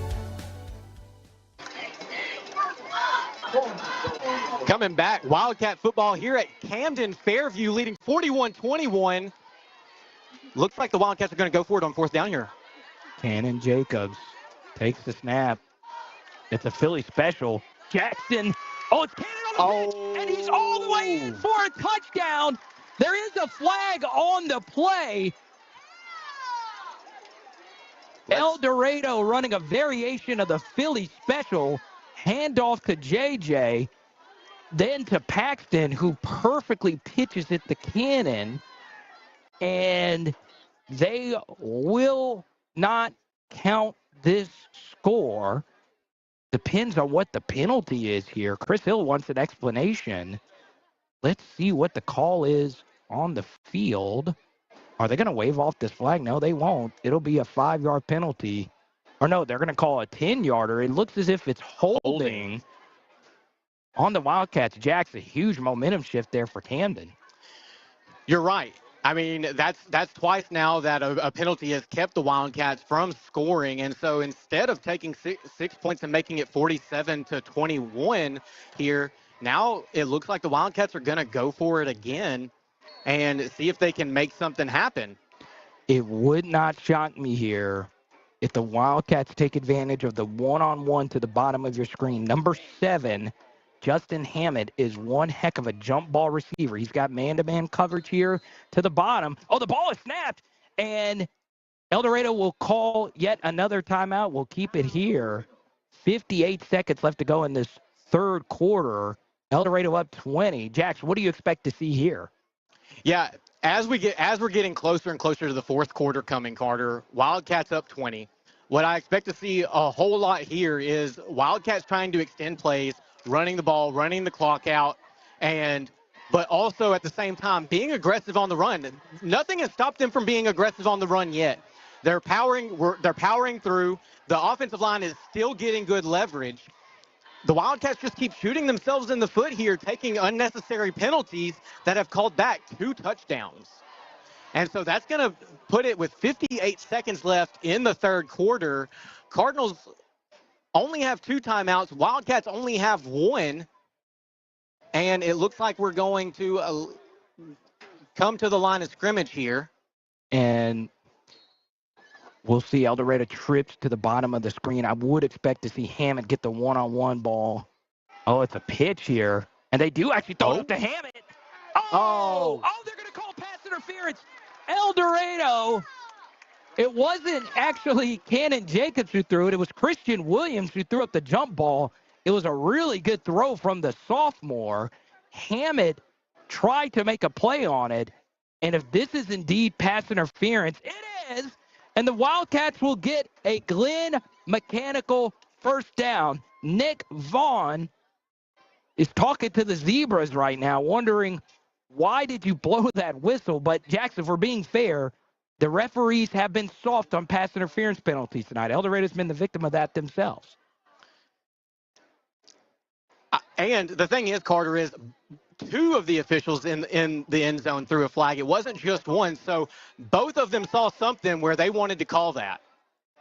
Here we go. Cannon Jacobs with JJ to his right. Oh, they run it again. Paxton pitches to Cannon, and Cannon Jacobs, another rushing touchdown. Oh, no, it looked as if he hit the pylon, and they will mark him at the 1-inch line here. I thought for sure he got in. Or what? I don't know. I have no idea what's happening here. El Dorado is the Oh, no. So I thought on the pass interference that it was an automatic first down. It wasn't. Cannon on the pitch almost scores. And it looks as if it's going to be Camden-Fairview ball. Now, once again, I wish I had a Mike Pereira or Dean Blandino to clean that up. I thought in the red zone or in any zone, a pass interference penalty is an automatic first down, but it's not here. Camden lines up in their version of the Wildcat. Number 4, Dayton Browning will take the direct snap. A late receiver coming on the field here for Cannon. Browning is barely able to get past the goal line there. Number 99, Gavin Briggs, almost broke through for a safety. Carter, you love to see your defense play as hard as they are right now, knowing that the offense gave them a good rest. They had plenty of time to sit on the sideline, get pep talks from their coaches, make the adjustments that they need to make. And now it's time for them to go out, make some stops, let their offense get a rest, and see if they can actually force a safety or at least a 3-and-out here while Camden's in their own territory. Camden backed up in their own territory. Once again, their direct snap QB, Dayton Browning, will take it. He'll run up the middle, and this time it will be a safety for the El Dorado Wildcats. Wildcats are going to go up 43-21 over the Cardinals with 35 seconds left in the third quarter. And that Wildcat sideline has to be feeling pretty good right now. El Dorado. Wow. You have seen everything tonight, Jax. Oh, my goodness gracious. Safeties, punt fumbles, all of it. Carter, is there anything that you can think of that we haven't seen this game that would just complete the Rolodex? Honestly, the only thing that would really shock me is Tom Brady coming out of retirement and going out there for the Camden-Fairview Cardinals, because that's what they need right now. They need some type of offensive spark, because tonight, Jax, the story has been the El Dorado defense. I know it's 21 points on the scoreboard, but they've only given up 14 tonight. Yeah, the Wildcat defense has done a phenomenal job of keeping that Camden offense humble, keeping them from making too many explosive plays. And a big part of that has also been the lack of discipline on Camden's side of the ball. They've had several unsportsmanlike or late hit penalties that have just forced them to lose the momentum that they thought they had gained so quickly, and it's just taken their breath out several times. In a bizarre Murphy Arts District, it wasn't a touchdown, but I'm going to shout him out anyway. Murphy Arts District, guess what? We love you so much. We're going to give you the safety sponsorship as well. And thanks to our friends at Equipment Share. They're the ones that provide all our kickoffs this year for South Arkansas Now. Back deep for El Dorado, the two-star skill guys, JJ and Williams, back deep. And it looks as if Camden's going to pooch this to the right side. No, they do kick it deep. Williams, who's really dangerous, takes it at his own 40. Gets a really good block from JJ. Williams up the right side. El Dorado, and there should be an extra 15 added to it, and it will be. So the Wildcats, after the safety and a good kick return right here from Williams, will have the football deep in Cardinal territory. Yeah, Carter, after that penalty, that's going to put the ball at about the Camden. Is that going to be about the 37? It depends. 38? And you got to tack on the extra 15 as well. Wow, wow, wow. El Dorado Wildcat Football has absolutely taken over Queen City. The Kings are the Wildcats, and they're actually going to go to the backup at quarterback. It's number 14, Ryan Polk, into the game for El Dorado. He takes the snap. He's actually going to throw it. It's a screen here. Cut back to the inside by number 9, Bronson Brock. And with only 19 seconds left in the third quarter, I wonder if Coach Hill's going to try and get another play off before it breaks to the quarter. I highly doubt it. El Dorado does line up Maybe. here. And that would be bizarre if they actually do. No, Coach Hill holding up the 4 fingers, and it will be a fourth quarter that the Wildcats look to hope to put away. And Wildcats are going to lead 43-21 going into the fourth quarter. Cardinals have 2 timeouts. Wildcats have 1. Wildcats are going to have the ball on the Camden 21-yard line. We'll be right back after this quick word from our sponsors. For nearly 50 years, South Arkansas floors have been covered by El Dorado custom carpets. And not just carpets, but true hardwood, laminate, stone, porcelain, ceramic, marble, and more. And guess what? It doesn't end with just floors. El Dorado custom carpets carries a tremendous selection of backsplash, wall tile, and area rugs. The truth of the matter is, one commercial can't come close to telling you everything you can find at El Dorado Custom Carpets, 1601 East Main Street in El Dorado. Call 870-862-4945. Buying this boat was a total no-brainer. Okay, I get it. You say no-brainer and the guy with no brain shows up. I'm sorry, we met our new boat. For a new boat? You don't call me. You call State Farm. Like a good neighbor, State Farm is... There? I was gonna say that. He's right. Your State Farm agent can help you choose the right coverage for your new boat and your RV. It's kind of a no-brainer. Easy decision. All right. Like a good neighbor, State Farm is there. Welcome back to Camden-Fairview while Wildcats lead 43-21. It'll be a handoff here to the right side. Another flag for probably another holding call here. Yeah, Carter, it looks like the flag came from the backfield, or at least from the line judge. And usually that's pretty indicative of a hold. But let's wait for the officials to verify, and it looks like the Wildcats are going to be backing up. And anyone can buy a gift card, but if you really want your gift to stand out, then see our friends at Especially For You. For more than 30 years, Especially For You has been creating unique and personalized gifts. Check them out online at efygift.com. More holds tonight than a Minuteman call-in order. El Dorado throws it to the left side. My man Kay knocks it all the way down to the Camden-Fairview 25-yard line. That is Cortland Rozier. I call him K. The dude is flat out fast. Cortland ran with amazing vision there. He saw the blocks that he had coming in. He saw the open lane, was able to squeeze back into the middle and then squeeze back out outside. El Dorado, 11:44 left to go. Interesting decision to go to Ryan Polk here, who has looked unbelievably poised. Hostile environment in a rivalry game. Polk takes it. It's a handoff to the left side. And that is number 28 again, Jeremiah Warner. Barely played last week, but goodness, he's looked impressive taking these tough yards. It's going to aim for about a half of a yard for the Wildcats. That's going to bring it down to about 4th and 3 or 4. 23 left in the fourth quarter while the Wildcats, 4th and 13. 4th and 13. Wildcats 43-21 with 11-12 left in the fourth quarter. Shout out to number 55, Pearson Cranford, the left tackles, had himself a good game tonight. Play action fake, and Polk gets brought down. The ball is loose. It'll be Camden ball either way. And yes, it will be the Cardinals. So not only do you not pick up the fourth down, Camden will get an extra 12 yards or so of field position here, Jackson. The Cardinals still alive here. Well, Carter, like you'll hear any coach say, the game's not over until that final whistle blows.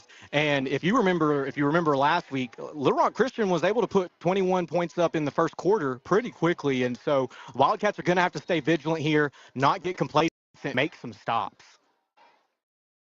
It is once again Dow at quarterback. Throws it into the flats. Utsey, the reliable tight end, drops it. El Dorado with some decent pressure here, and it sets up and 10. Well, and one thing I noticed, Carter, is the ball wasn't quite to their tight end yet, and he was already turning looking to get hit. So you know that says something about the physicality that the Wildcats are playing with when you've got a tight end who's turning ready to take a hit before he ever catches the ball. Dow with trips to the left here. Camden will run it up the middle. And once again, this Wildcats front has just dominated this game. Number 15, Jalen Dunn, crashes in. And for those that didn't see this at home, number 54, he is undersized, but he packs a punch. He destroyed his offensive guard there. That is number 54. Once again, Jalen Montgomery. It sets up 3rd and 9. Paxton rolls out to the left side. Oh, my God. What a hit by number 1, Ja'Cory Lundsey. Knocks him into a different dimension. Dow look like Neo on the Matrix. What a hit by Lundsey. You know when both feet come off of the ground and go not only up but in the air, you got hit pretty hard. And it sets up 4th down in 15. And I would be shocked if they just don't throw this up to number 4, Dayton Browning. No, they punt it away. El Dorado with the Peter call here. They are going to be happy to just let this roll. A very shocking decision right here by Camden to punt the football. And the Wildcats take over up by 22 with 9:37 left to go in this fourth quarter. Carter, one thing that you have to think about there, if you're the Camden coach, you just watched your quarterback take a very hard hit. You know when you see your toes and the sky at the same time, you probably got hit pretty hard. And so one thing that Coach Vaughn has to be thinking about is, just giving his quarterback a little time to recover from getting his bell rung like that. I think that was part of it. That's a really good call by you. And let's see who's in at quarterback. It is, once again, Jacobs. Oh, rumbling down, breaking multiple tackles. It is, once again, number 28, Jeremiah Warner. Keontae Larry, the running backs coach for El Dorado, is screaming, happy for Warner, just carrying Cardinals all the way down the field. If I was Coach Larry, I don't know how I could be any more pleased with my personnel so far during this game. Making power plays and forcing Camden to get physical even this late in the game. You know that the Camden defense has to be tired. The more physical team tonight has been the Wildcats. Handoff here. Good penetration for the Cardinals. And we have another flag here. Let's see what the call is. Once again, another Wildcat limping up. He's had himself a game. We've called his name a few times. It's Romod Boone coming out. And, it's going to be a face mask call on him.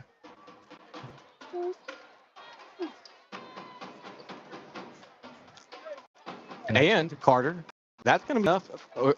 Oh, no. It's not a face mask? What I think they called there was defensive holding. So it'll remain an El Dorado Wildcat first down. Checking into the game for the first time is number 22, Tristan McGee, a name near and dear to my heart. Tristan McGee, my friend, my former snare drum mate who passed away this past year. Shout out to you, Tristan. I know you're up in heaven watching the stream tonight. Tristan absolutely loved El Dorado Wildcat football. Jacobs at quarterback steps up into the pocket and will take a sack here, and it'll set up 2nd and long. You know, Carter, you want your quarterback to get rid of the ball in that situation. Just air it out towards one of your guys to the sideline.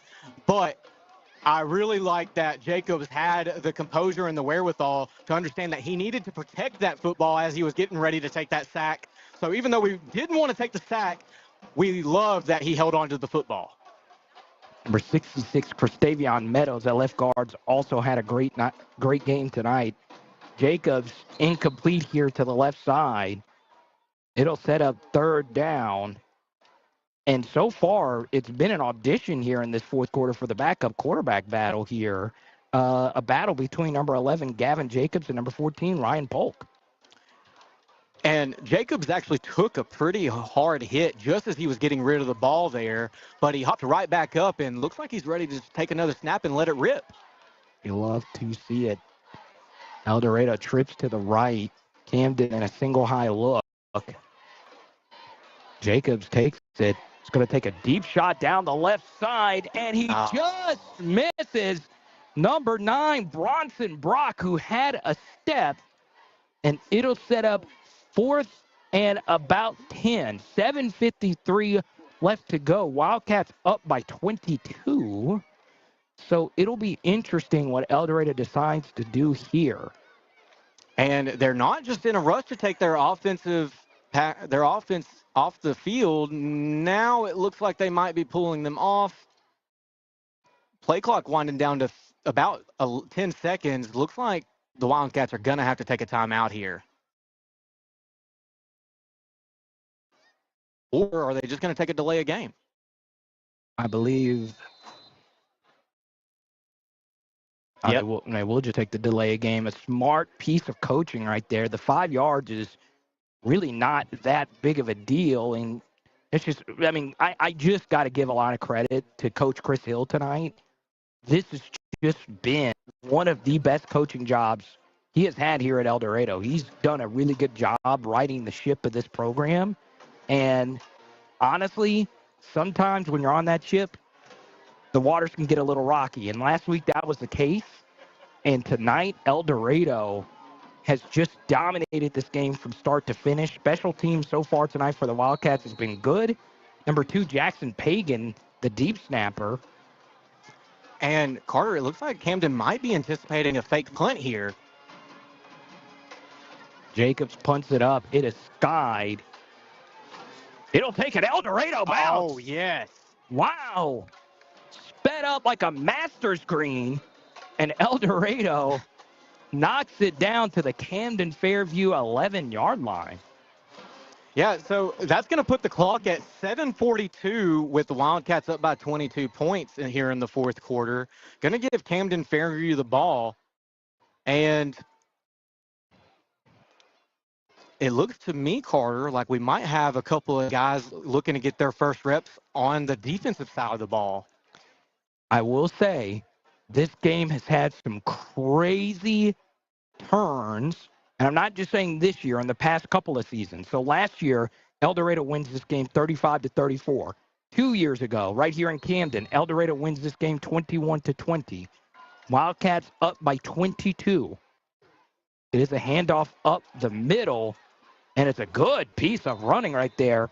That is number 5, Porsche. He's had his fair share of tough hits, and they will move the chains. And Carter, again, that's just another testament to how much these guys care about this rivalry game, willing to put their bodies so much on the line just for another yard or two. Some El Dorado fans hitting the exits.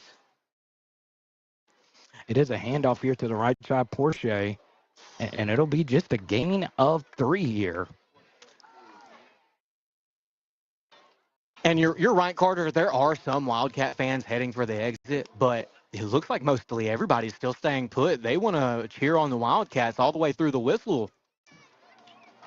Not a long travel tonight for Wildcats, depending on where you live in El Dorado. About a 40-minute drive for everyone in purple and white. It is a handoff to the left side. Porsche is tackled in there. Number 32 for El Dorado. Only going to be about 2 for Camden. That's going to put it at 3rd and 6. Caden Webb there. El Dorado has a few of their backup pass rushers here into the game. 6:23 left to go. Camden down 2. If they want to get back into this, they need to hurry. They've hit a few explosive plays tonight. Out here for number 4, Dayton Browning, who's been phenomenal tonight. Well, and Dow gets it. Oh, interception! Oh, and the turf monster! Oh, my goodness! Number 5, Bratavion Brown, literally gets SEAL Team 6 night. And my goodness gracious, he had nothing but pay dirt, but his right calf had different plans. But it's still a momentum shifter that probably will be the dagger for Camden. Yeah, with just at 6 minutes left to go in this game with Camden down 22, the Wildcats are probably just going to look to run the clock out here and go ahead and take home a win for this night. Chris Hill preaching no turnovers here. Let's steer this thing to victory. El Dorado to the right side. Polk back in at QB. That is number 28, Jeremiah Warner, with the handoff. And, Carter, I want to point out that this was actually a conversation that Coach Hill and I had on Tuesday during 5th and Goal, hosted Tuesday evenings at 6 p.m. at Mystic Creek. And that is that Coach really wanted to focus on getting the second and third string guys snaps so that way whenever it's time for them to step up, it's not their first time in the game getting real action snaps. Wildcats looking back over to the sideline for the call here. And Polk will take the snap. It will be a fumble. El Dorado loses it. And luckily enough, Johnny on the spot is number 55, Pearson Cranford, whose dad is actually one of my workout partners. He himself is what I like to call ripped. I saw him bench pressing the other day, and he was like, hey, do you want to get in on this? I was like, if you could take 5 plates off of both sides, please. His son showing a great sign of strength right there, falling on the ball. There's 3 other Camden-Fairview Cardinals there. Looked as if number 22, Tristan McGee, thought Polk was going to keep it. It sets up 3rd in Lafayette County. The ball is thrown up into the air. It will be dropped. Oh, it was a gimme interception right there by number 9, Xavier Laster, who had a fantastic game for Camden last week, had 7 tackles, drops the easiest interception he'll probably have in his career, and it'll set up 4th and long for the Wildcats. 4:29 left to go with the Cats up 22. And, Carter, that's one thing that separates the DBs from the wide receivers is the ability to make those easy kinds of catches. It would take a miracle for El Dorado to pick up another Glenn Mechanical first down, but there have been plenty of miracles that have gone down tonight. Oh, it is a screen, and it's dropped.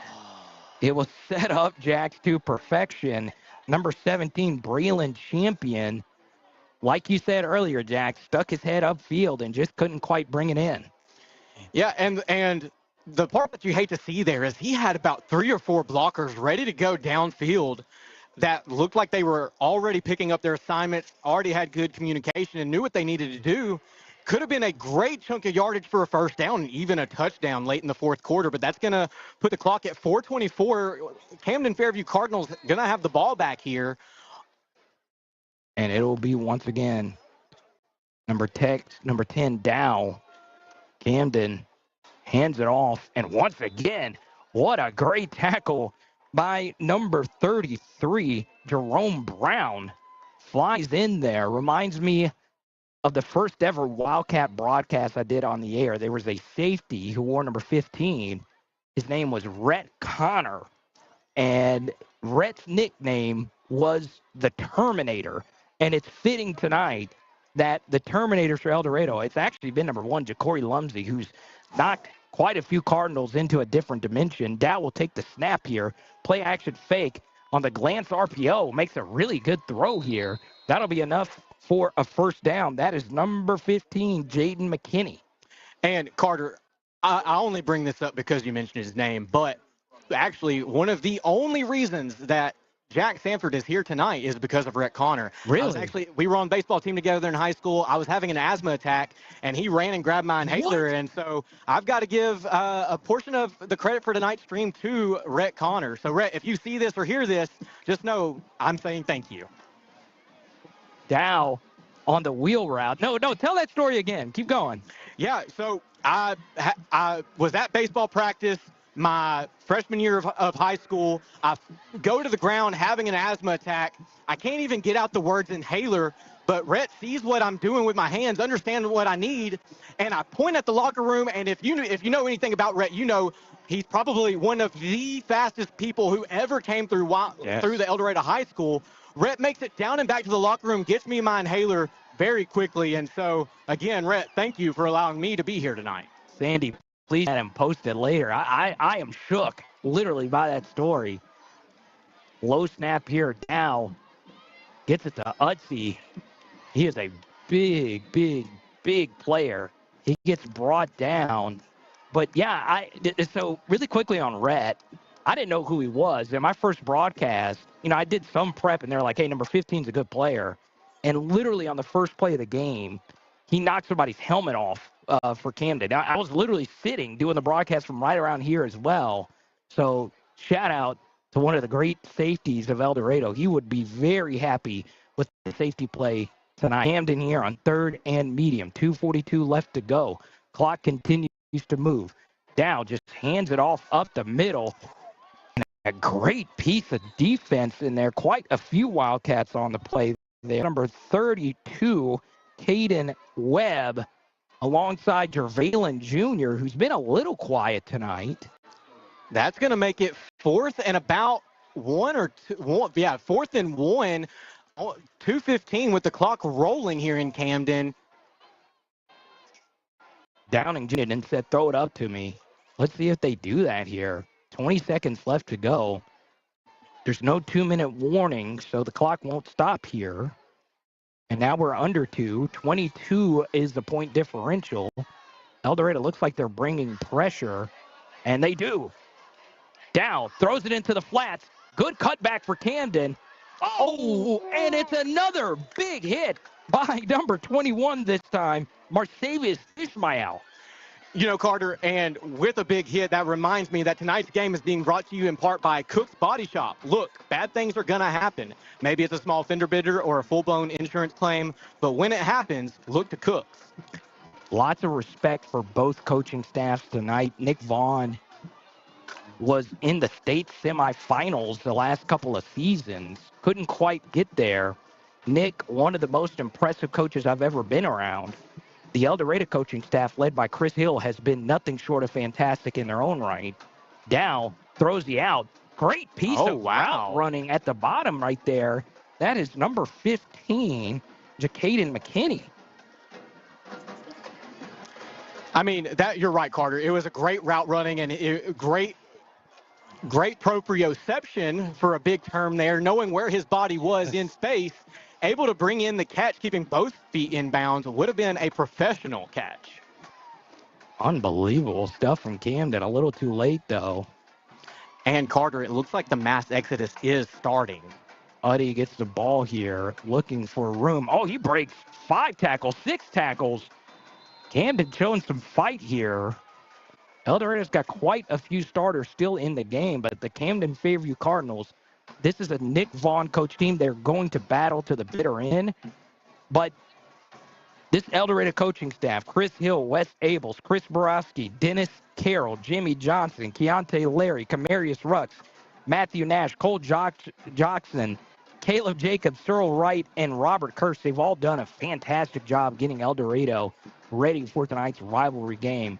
Trips right here. It'll be a fade route. Whoa! Almost a one-handed interception. There's a flag on the play coming from the Camden sideline.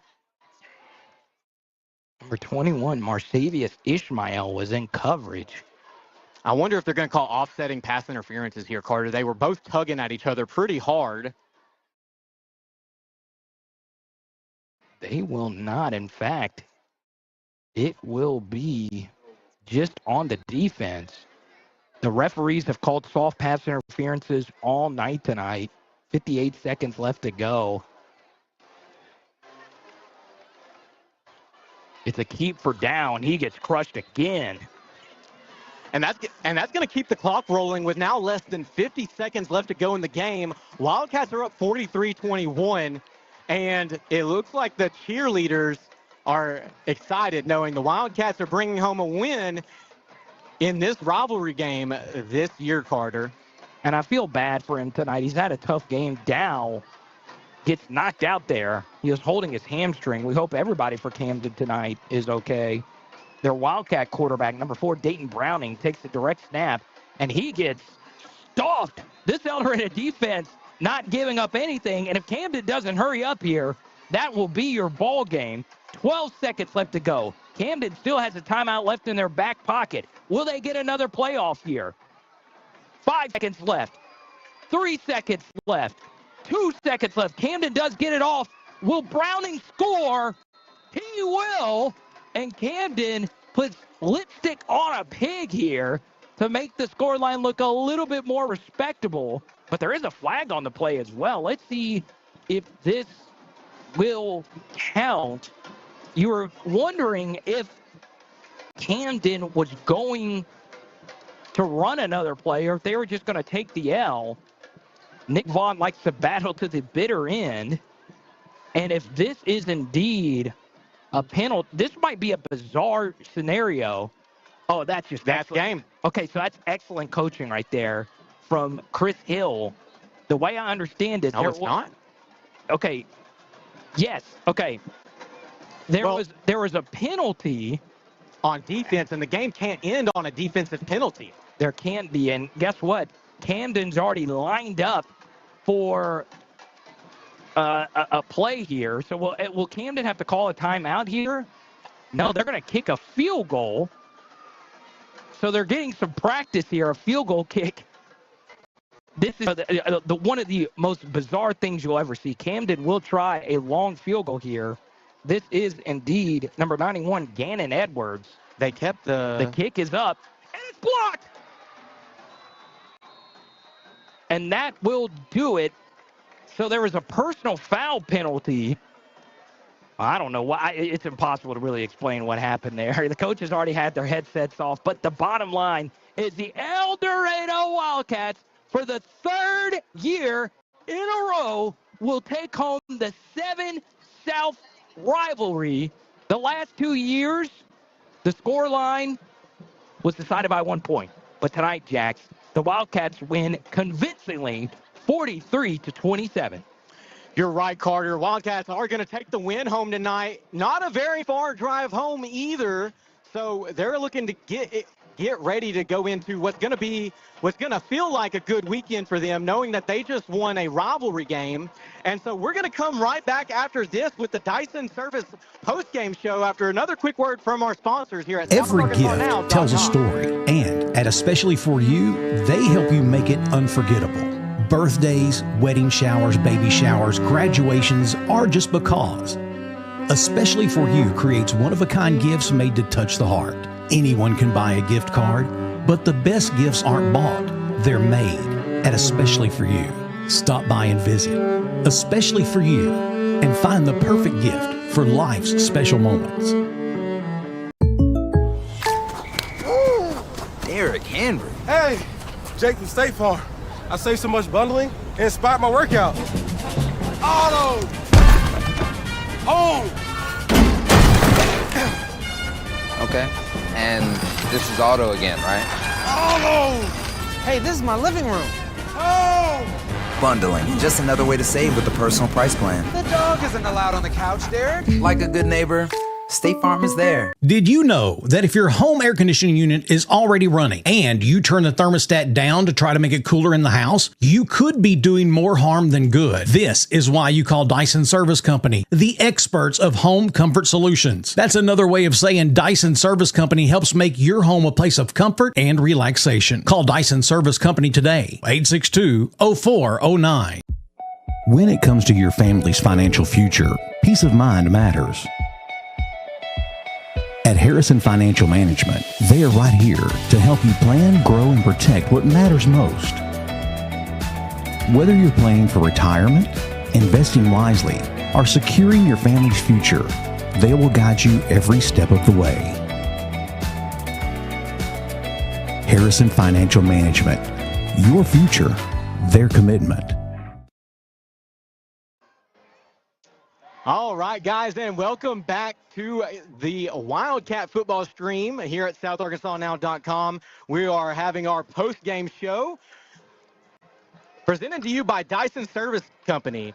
Now's not the time to discover your heat or AC isn't keeping up. Trust your local Lennox dealer, Russell Dyson, and his team at Dison Service Company. Call 870-862-0409 today and keep your home comfortable all season long. So, Carter, as we're coming back into our post-game show, before the game, we talked about the keys to the game brought to you by Carl Malone Auto Group and Power Sports. And we talked about El Dorado needing to win the turnover battle. We talked about El Dorado needing to do their jobs. And we talked about the need for the defense to keep up with that explosive Camden offense. And they did a pretty good job tonight. El Dorado was the more physical team, and they were the more disciplined team. And in the middle of all the chaotic plays, the pick six El Dorado had to deal with at the end of the first half, the other points that Camden was able to score on some explosive plays, the Wildcats won the battle of the line of scrimmage. Last week, when you actually looked at the tape and rewatched the game, and by the way, you can rewatch all our games on YouTube at South Arkansas Now. Please hit the subscribe button. The problem for me was El Dorado actually held up well overall versus the run, and tonight that carried over. And the Wildcats' defensive line, Jax, isn't really that big, but they were able to hold up tonight and really stop a Camden offense that is extremely athletic. Well, and a huge part to that is, like you said, is going to be in huge part due to Coach Jimmy Johnson being that defensive line coach, coaching up the guys. I mean, we have not had a coach in El Dorado put out so many collegiate level athletes at the defensive line position more than Coach Johnson's. And he's somebody who cares so much about the player that he's investing in not only their ability to play football, but their ability to play life. Right. I mean, it was total domination, not only on the defensive line, but the offensive line. And the story was Cannon Jacobs. All right. So whether or not people want to believe this, there was a lot of chatter in Union County about the quarterback play last week. And unless you've been a quarterback, I've not been a quarterback, but I know quite a few quarterbacks that have played at all different levels. When you have a bad week and people are yapping that you shouldn't be the QB, Cannon hushed the haters tonight. He really ran the offense to perfection. Not only the throws, Jax, but the runs as well. Multiple rushing touchdowns tonight for Cannon. So after throwing picks, yes, there was a pick six, but it wasn't totally his fault at the end of the first half. Number 8, for me, knowing the pressure that he was under, is my player of the game. Carter, I have to agree with you. Knowing the scrutiny that he was under, knowing some of the things that I heard and saw on social media, and again, he's just a kid. Right. He's just a kid. And so he comes out here and he plays like a man tonight. He steps up in the pocket. He doesn't let the pressure get to him anytime that it comes in. Yes, there were mistakes. He's a high school quarterback. He's not Tom Brady. He's not Drew Brees. He's not Phillip Rivers out there. I mean, he's Cannon Jacobs. And he held his head high tonight. He played with pride. He played with speed. He played with grit, determination, and he lowered his shoulders so many times to plow through the defense that I was a little concerned, but every time he just hopped right back up. So, I mean, I have to agree with you, Carter. That's going to be my player of the game tonight as well. Cannon just came in tonight, knew what he needed to do, and took care of business. And my defensive player of the game, it's got to go to Ja'Cory Lumsey. Oh, I mean, yes. I'm still feeling that aftershock of some of those Ja'Cory Lumsey hits. He was so good tonight for El Dorado. And one final thing, the guy that oversees this rivalry, it's actually two different people. Michael Young, who's been a family friend of mine for so long, alongside Antonio Davis, who obviously represents Camden. Antonio had to hand the 7 South trophy to Coach Chris Hill. You know he felt some type of way about it. And Antonio, I got to actually shout him out. I was going to tell Sandy this. It was really cool that someone from Camden actually shared our string tonight. Yes. Yes, Antonio was telling everyone about South Arkansas Now. So shout out to you, Antonio. We appreciate the love and how much he has brought this rivalry to life with the trophy. And it's interesting. You mentioned it, Jax. I mentioned it as well. The true MVPs to me were the fans, because 3 of the last 4 winners of this rivalry has been the road team. And El Dorado getting this done on the road was so unbelievably impressive. So, wow, what a performance tonight for the Cats. Yes, absolutely. Not only for the Cats out on the field, but also for the Cats on the track. Our cheerleaders did a phenomenal job helping get the crowd energized, helping keep everything going on this side of the fence. And then on this side of the fence, the fans did phenomenal, staying loud when they needed to, getting quiet for the offense so they could understand the call, and showing up. I mean, the Wildcat fans outnumbered the Camden fans, like you said earlier, at least 3.5 to 1 tonight at an away game. And it's insane. I understand it's just a hop, skip, and a jump, but you want to know how many people are here. There's literally traffic out wazoo getting out of here. And there's still a lot of people at this game right now. I want to show a lot of respect to Camden-Fairview. Nick Vaughn, of course, just a fantastic friend to everybody here on the broadcast and a fantastic coach, winning so many state championships, of course, with El Dorado as their offensive coordinator. Chris Hill, though, this has to be, Jax, one of his most impressive wins. El Dorado last week just took it on the chin versus a 7A squad in LRCA. And here's the thing that I wanted to say to the end, okay? Going on the road in back-to-back weeks has been really hard on athletes of all levels. In the NFL, they don't like it. In college, they don't like it. In high school, they don't like it. And just to get people behind the scenes, you got to get back at 2 or 3 in the morning from Little Rock, turn the tape on, make some difficult roster decisions. And tonight, El Dorado made quite a few adjustments, not just personnel-wise, but coaching-wise. Chris Hill called one whale of a ball game tonight offensively. Absolutely, Carter. He absolutely did. And one thing that I really want to bring up is the fact that this isn't Coach Hill's first, second, or third rodeo. He has coached at many, many different levels. He's won state championships at the high school level, and he was part of a Harding team that made the Division II college football playoffs, I think, every year while he was there. Wow. Yeah, all 3 years while he was there. And Coach Hill has composure. He has knowledge, grit, and determination. And I knew that the coach that came into this week most prepared was the coach that's going to take away the win. Camden, El Dorado, 2 very good teams, matched pretty fairly evenly. And so it was all going to come down to coaching tonight. And it turns out that Coach Hill was just the better coach tonight. And that's no disrespect to Coach Vaughn, an amazing, amazing coach over there at Camden-Fairview. But Chris Hill got the job done. Huge win for the Cats on the road. And now we're just looking forward to next week against Texarkana at home in El Dorado, 7 p.m., Friday, September 12th. It's going to be a wild game. So Texarkana, a storied history.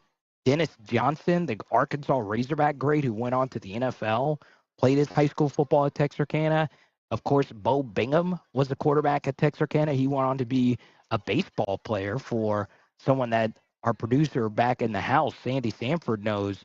Bo Bingham and that Dave Van Horn baseball teams, they were fantastic. Bingham was a phenomenal second baseman. So Texarkana has just produced so many amazing athletes. And if I'm not mistaken, Rod Smith also played his high school football there. I think that's correct. Don't hold me to it. So it's going to be a wild affair. And next week, we're going to have the broadcast for you on South Arkansas Now. But here's the thing.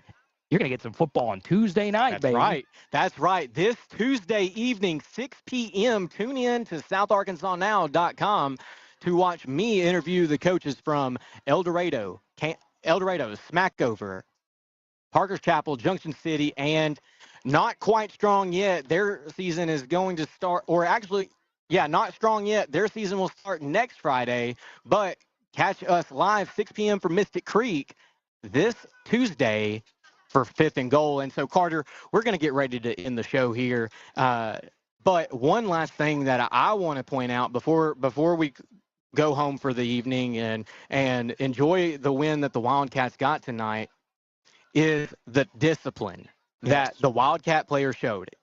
Now, there were still penalties. There were still plenty of penalties, and there's always room for improvement when your team gets penalties. However, as we saw, the Wildcats were able to keep their composure, and there were a couple times where the Wildcats could have retaliated, and it would have been offsetting penalties, but the Wildcats kept their composure and were able to use that momentum to score a few times. It was so big, and this was interesting. I just get a text from Elliot Jacobs, the athletic director of El Dorado, and as great as Cannon was, so he's texted me a few times this week. It was a tough week on Cannon on the game that he played last week, and then he comes out and was the best player on the field offensively for El Dorado. Elliot actually texted me a negative about his son. So this was interesting. And I will say this was the best El Dorado Wildcat play I've ever witnessed. I was a kid, and Elliot Jacobs was the QB. He was rolling out to the right side, where Cannon was rolling out to the right side, and he was tackled short of the goal line. Elliott was actually in that spot, and he leaped John Elway style, did a total front flip into the end zone. It was the wildest play live, and it actually flashed through my memory. I was like, I know I saw that somewhere, and that play actually happened right in front of Elliott's face at the pylon. So Elliott texted me saying, Cannon needs to score. He needs to jump through the end zone and find a way. That's good daddy love, but I know for sure, in all seriousness, he was really happy that his son played a better game tonight. So number 8, shout out to you, player of the game, Mr. Cannon Jacobs. And number 1, I'm telling you, Camden's going to need quite a few ice baths this year. Ja'Cory Lumsey really knocked the Cardinals into smithereens. So shout out to him as well. Absolutely. Carter, I've got some of our final stats here. Looks like Camden finished with 63 rushing yards on 34 rushes, with 250 passing yards, with 14 out of 19 being completions, and 240 yards on 15 penalties. And then El Dorado is going to finish with 280 yards rushing on 43 rushes, 148 passing yards, 8 for 20 completions, 95 yards on 11 penalties, and El Dorado actually up the turnover battle. Yes, it was a wild night of turnovers, and I will say, if there's one thing El Dorado needs to improve on, they had 7 penalties for 70 yards last week, 11 penalties tonight. That'll need to get cleaned up versus a really good Texarkana team coming into town next week. For all our producers, you got to shout out the ladies who make us look good here. Brittany Hayes and Peyton Tolbert knocked it out the park for my good old buddy Grant Merrill and Sandy Sanford. Jax, I'll let you sign it off for us, my man. Yeah, absolutely. One quick thing before we wrap it up. A huge thank you to our sponsors, LSB Industries, Carti Cancer Center, Cross Roofing, Glenn Mechanical, Promed Ambulance, Equipment Share, Malone Auto Group, Malone Outdoors, Dison Service Company, Lanxess, Promed Ambulance, The Rushing Law Firm, Jason Hardy State Farm Insurance, Davis Farms Country Market, Country Village Sporting Goods, Mystic Creek Golf Club, especially for you, Cook's Body Shop, Tom Cotton for U.S. Senate Campaign, campaign, and Harrison Financial Management. So huge thank you to our sponsors. Thank you, guys. We wish you a good night. We'll see you on Tuesday, 6 p.m., 5th and Goal. See you there. This is Jax Sanford, Carter Bryant signing off, SouthArkansasNow.com. Did you know that if your home air conditioning unit is already running and you turn the thermostat down to try to make it cooler in the house, you could be doing more harm than good? This is why you call Dison Service Company, the experts of home comfort solutions. That's another way of saying Dison Service Company helps make your home a place of comfort and relaxation. Call Dison Service Company today, 862-0409. You're tough, determined to take challenges head on. But when cancer strikes, you'll need more than strength. You'll need the right care. We provide the tools you need to fight and the compassionate care you need to keep going. Every step of the way. Carti. We're with you. A proud member of the El Dorado community, LSB Industries is a leading manufacturer of nitrogen-based products for the industrial and agricultural markets. Working together as one team, our employees are dedicated to creating products that improve the quality of life for current and future generations. At Karl Malone Power Sports El Dorado, we've got the biggest selection of ATVs, UTVs, and motorcycles ready to ride today. Take advantage of special financing, unbeatable trade-in values, and service you can trust to keep you on the trails. Whether it's work, play, or pure adrenaline, we've got the machine to fit your lifestyle. Karl Malone Power Sports El Dorado, where selection, savings, and service all deliver. Come see us today.